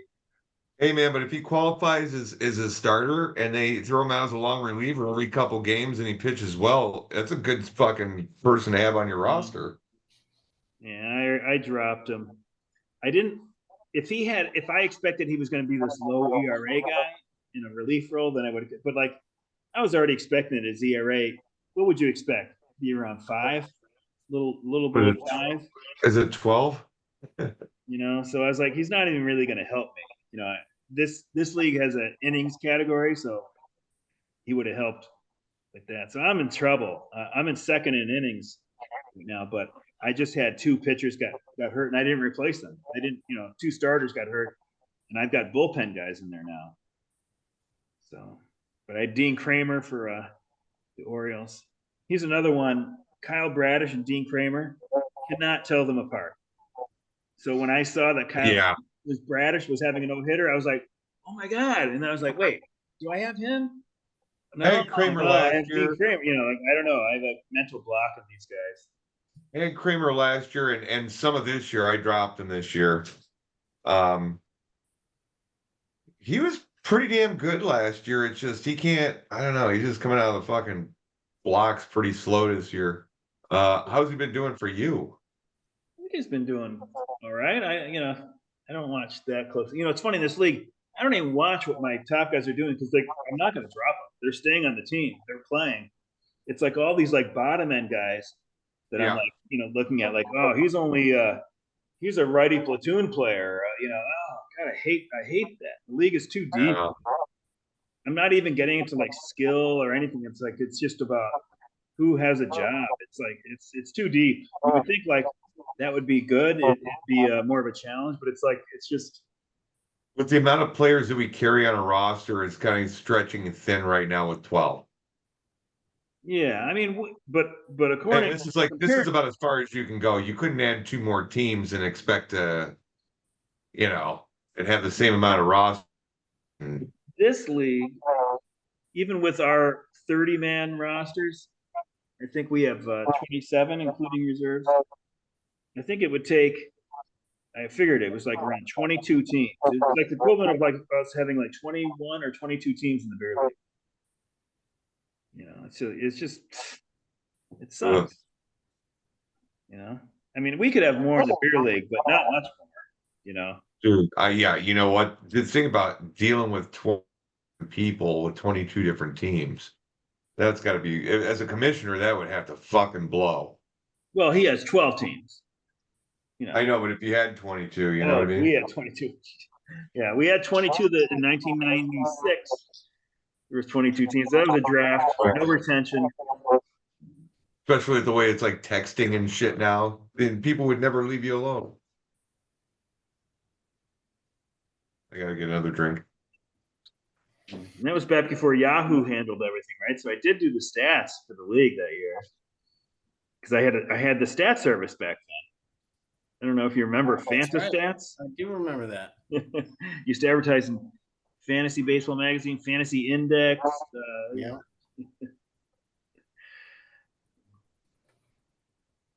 That's why I thought that bookstore was like it was going to work, no brainer, because the stat service was paying for the rent. I was like, how can I not make this work? No, I still couldn't make it work. So, and it sucked too because I wasn't doing well enough to hire an employee. So the only time I ever had somebody work there was when I went to a wedding. I had my friend Kevin. I don't know if you remember him. He was in the beer league 1 year. And did he run it that year? I won it. Yeah, I won it. No, I said, did he run it? Did he run? Did he run the league that year? No, I ran the league. I remember going to, it was like in Arlington Heights or Oh, something. no, that was 99, I think it was. I wasn't in the league. That's the 1 year I wasn't in the beer league. And Bermersky had the draft at his house, I guess. Well, what was his first name? Dave. Oh. Dave. Yeah. I'm sure I told the story. He mocked my Mariano Rivera pick. I was like, I don't know. He's got a great arm, blah, blah, blah. Well, he ended up not being a starter, and he was kind of a middle reliever for that 1 year. But yeah, you know what? You get my big middle finger, buddy. So do you remember the 96 draft? I had Diane's mom had painted a big banner. It was up in the Wrigleyville tab. It said, "Welcome beer league team owners." There's a picture. I have a picture somewhere. I should post it somewhere. I don't know. There were people at that draft that I don't remember. Was Phil in that? No, way before Phil. Then Knockers, was he in it? It might have been Chris's first year. Yeah, Norm wasn't even in it then because he only came in when we had the auction, and he said he thought the auction sounded interesting, but the draft he wasn't going to do. And there was those two brothers, the Jersilds. Yeah, they were twins. Joe and Charlie. Chad. We had a lot of guys that were only in that year, and I have their names, but I barely remember who they are. Rod and Jim, like these guys. Maybe, yeah. But it's just people from the store. And people from the store, if they were looking at fans, I was like, hey, do you used to get in the fantasy baseball league? So that we had 22 guys that year. We had Daniel, who his family owned the Baskin Robbins that was like 2 doors down. So he got in, and he was the one that didn't understand matching rights when we had it like years later. So the first time a player went up for auction, it wasn't his guy. And at the end of it, he said like, "Oh, I'll match it." And I was like, "What? He's not your guy." And I was like, "Oh my God, this guy, he has no idea what the fuck we're talking about, because why on earth would you ever get into bidding on any player if you could just match it at the end?" Yeah. It's like he had no conception. He was nice. He was young too. He probably wasn't much older than 19 or something. That was funny. I was like, shit, this guy doesn't know what the hell we're talking about. I mean, you can't only match your own players.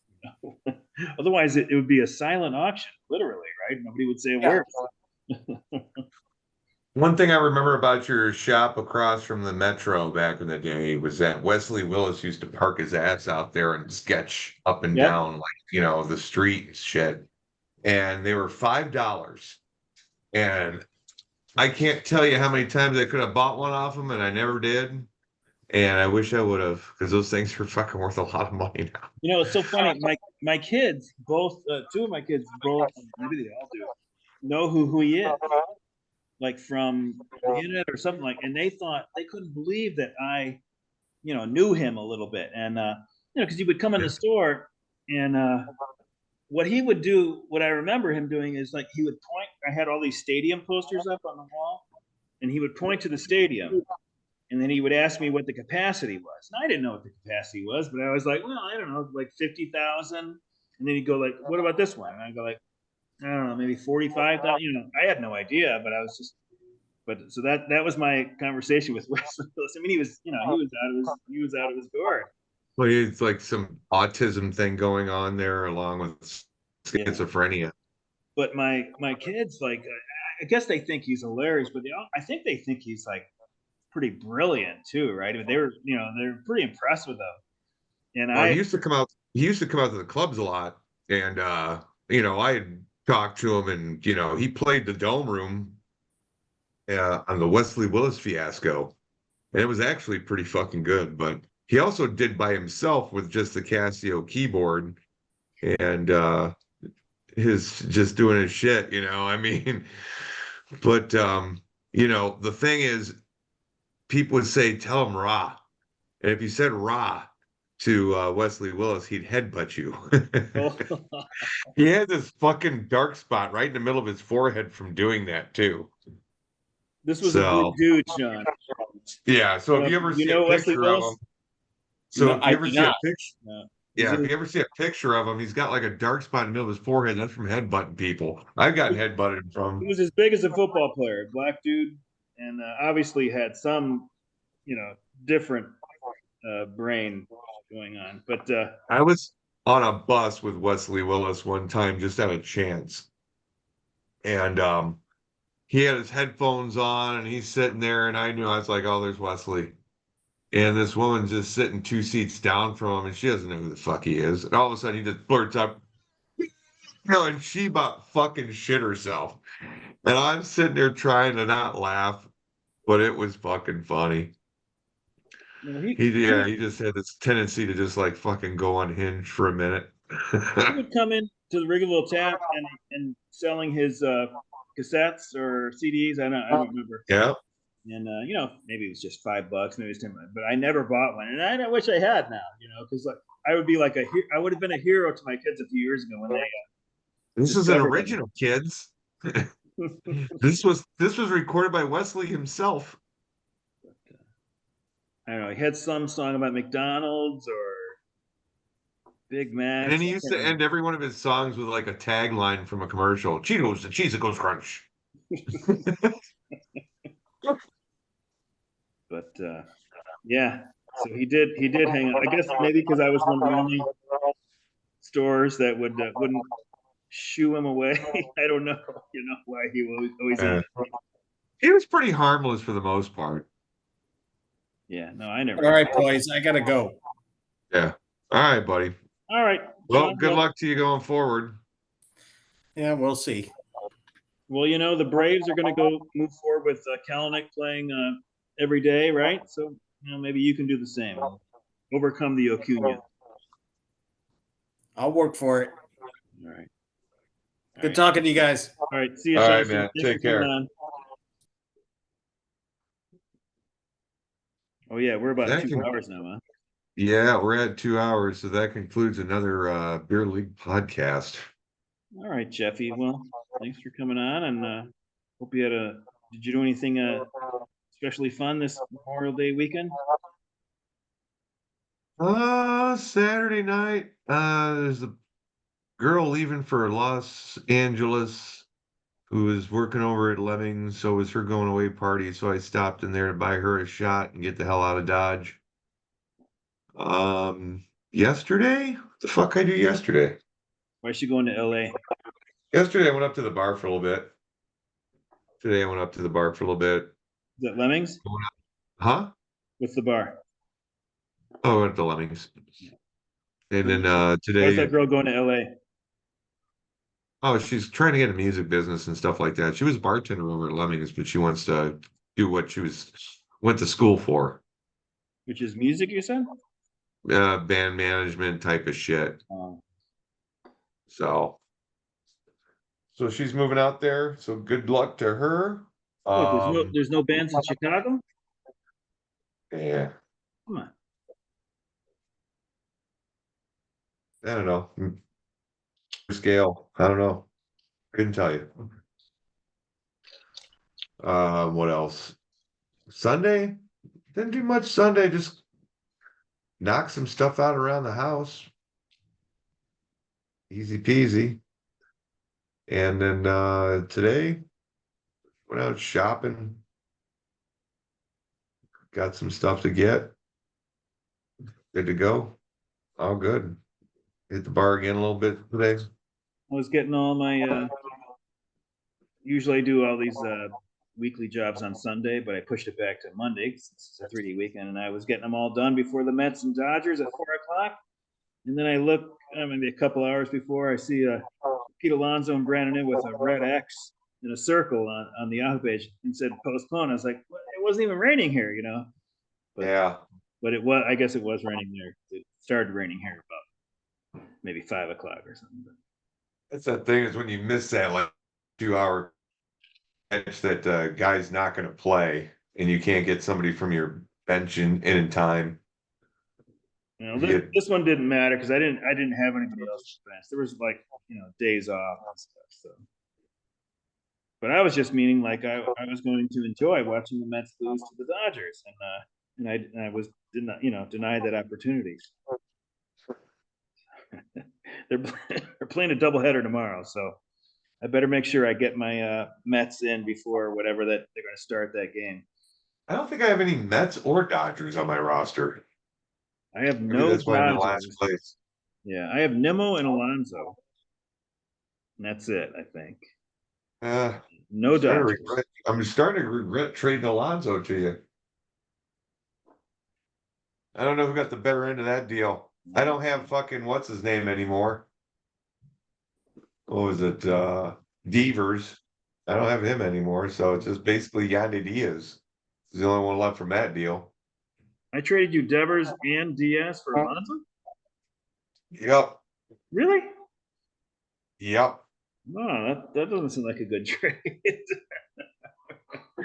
Well, Devers, you couldn't keep him, or he was going to be too expensive, or I don't know. I'm going to look that up. I can't believe it. It was Diaz, or no? I think I got Devers off of Paging Dr. Satchel. Oh. It was Yandy Diaz and a couple other people. I did have Devers, but I don't know. I guess maybe it wasn't last year. But I have had Devers. I think I traded him to Satch. Yeah, I got him. That's what it was. Oh, okay. Is that what it was? Okay, yeah. Yeah, that was part of the Schwarber trade. So I got Yandy Diaz and a couple other guys were involved in that deal with Pete Alonso. So Larkin, Nakes, and I have not been able to complete a deal. And we've talked back and forth twice. Once was with the Matt Chapman Garcia thing, and then another thing was he was trying to trade me a reliever for one of my starters. I can't remember who it was, but I put so little stock in relievers that I didn't do the deal, even though it was MacArthur was the reliever, and I do like him more than certainly my worst reliever, but I still didn't pull the trigger on that deal. I can't remember what the was.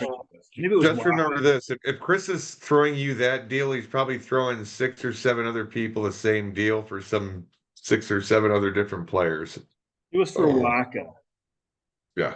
And I told him that Waka was close to my cutoff where I dropped him, but I didn't end up dropping him. I dropped Martin Perez, who just got hurt. He pitched like 3 innings and got hurt. Ooh, this just came through. Angel Hernandez to retire. Much maligned MLB umpire calling it quits. This is from Bob Nightingale. Nice. About time. Now CB Buckner can follow him right out the fucking door. Who texted that? Somebody in the league texted Chad Troutman. it. Yeah, he's such an asshole.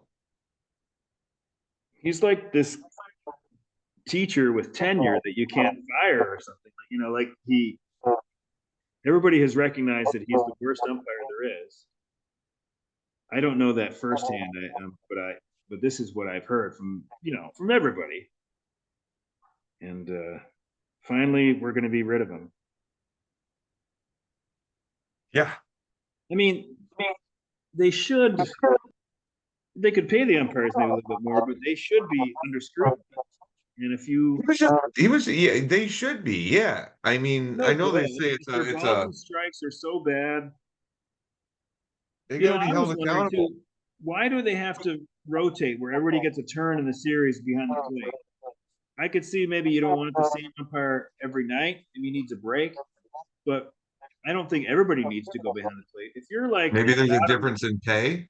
If you're in the bottom 10% balls and strikes accuracy, then you don't get to call balls and strikes. You can be the third base ump, second base ump, I'm with you on that.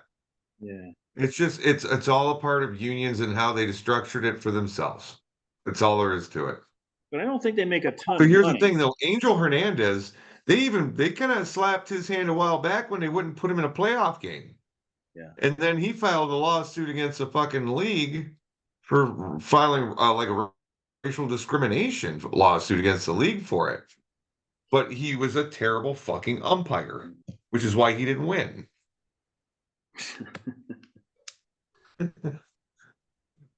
What is it? Retiring at the end of the year or effective immediately? I don't know. That just came through. Let me bring up something on Google here and see what the fuck, see what they're talking about. There's got to be some big time articles on it already. Well, we'll see you next week. I think we're down to Paul or John. It's all over the place right now. Tiger, Norm. He's retiring on Tuesday, tomorrow. Oh, nice. Effective immediately. Nice. Good for us. Now watch, it comes out that he was like fucking fixing games for the mob and shit. That's why he retired immediately. It's about to come out, he's about to get arrested.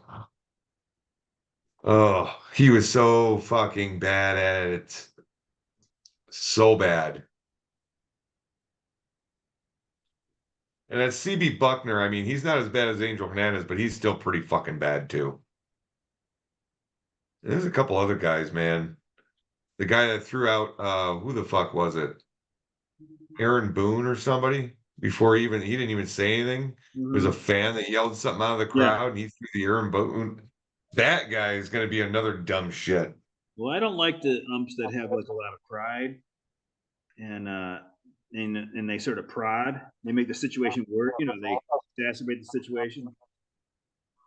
That job, you need to be like on the field, you need to just be kind of more like a robot, not a robot ump, but a real ump. But you know what I mean? Like you can't be like, hey, this guy's disrespecting me.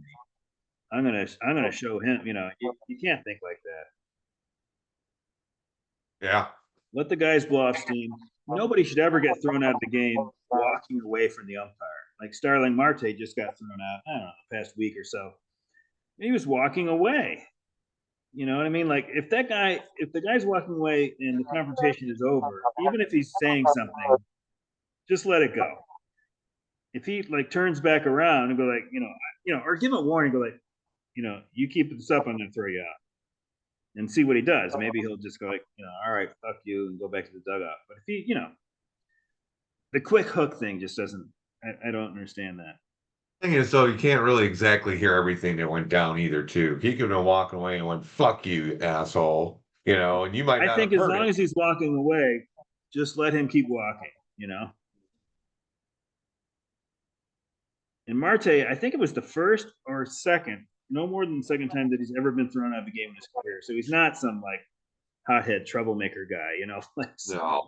So that so my problem is I don't remember, except for Angel Hernandez, and and maybe Bruckner, is that his name? Bruckner.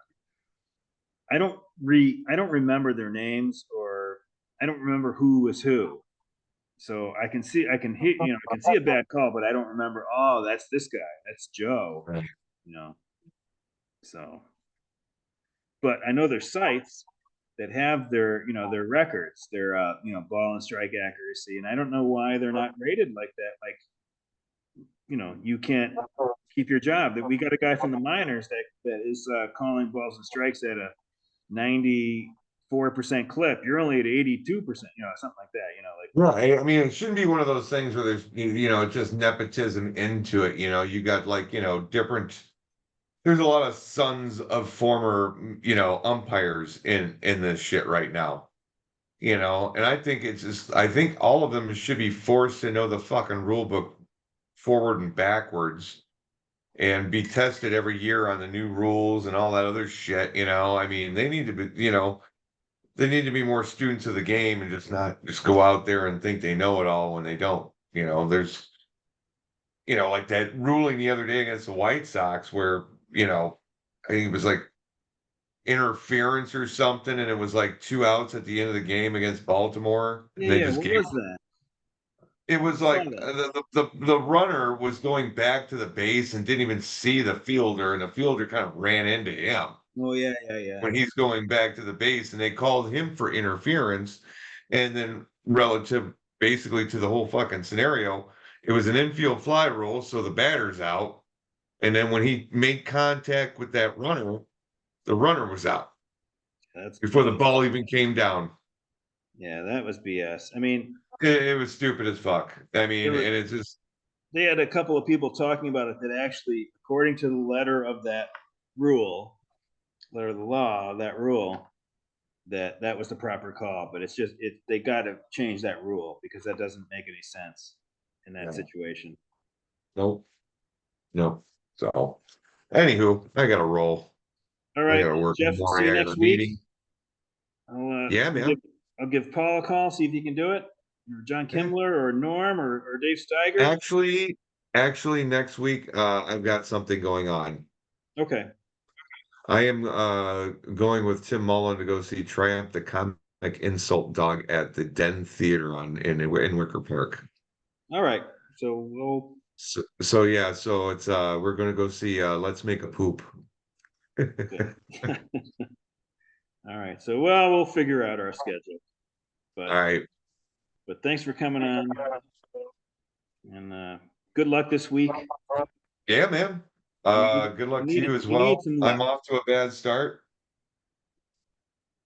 Looking at what I had before we started today.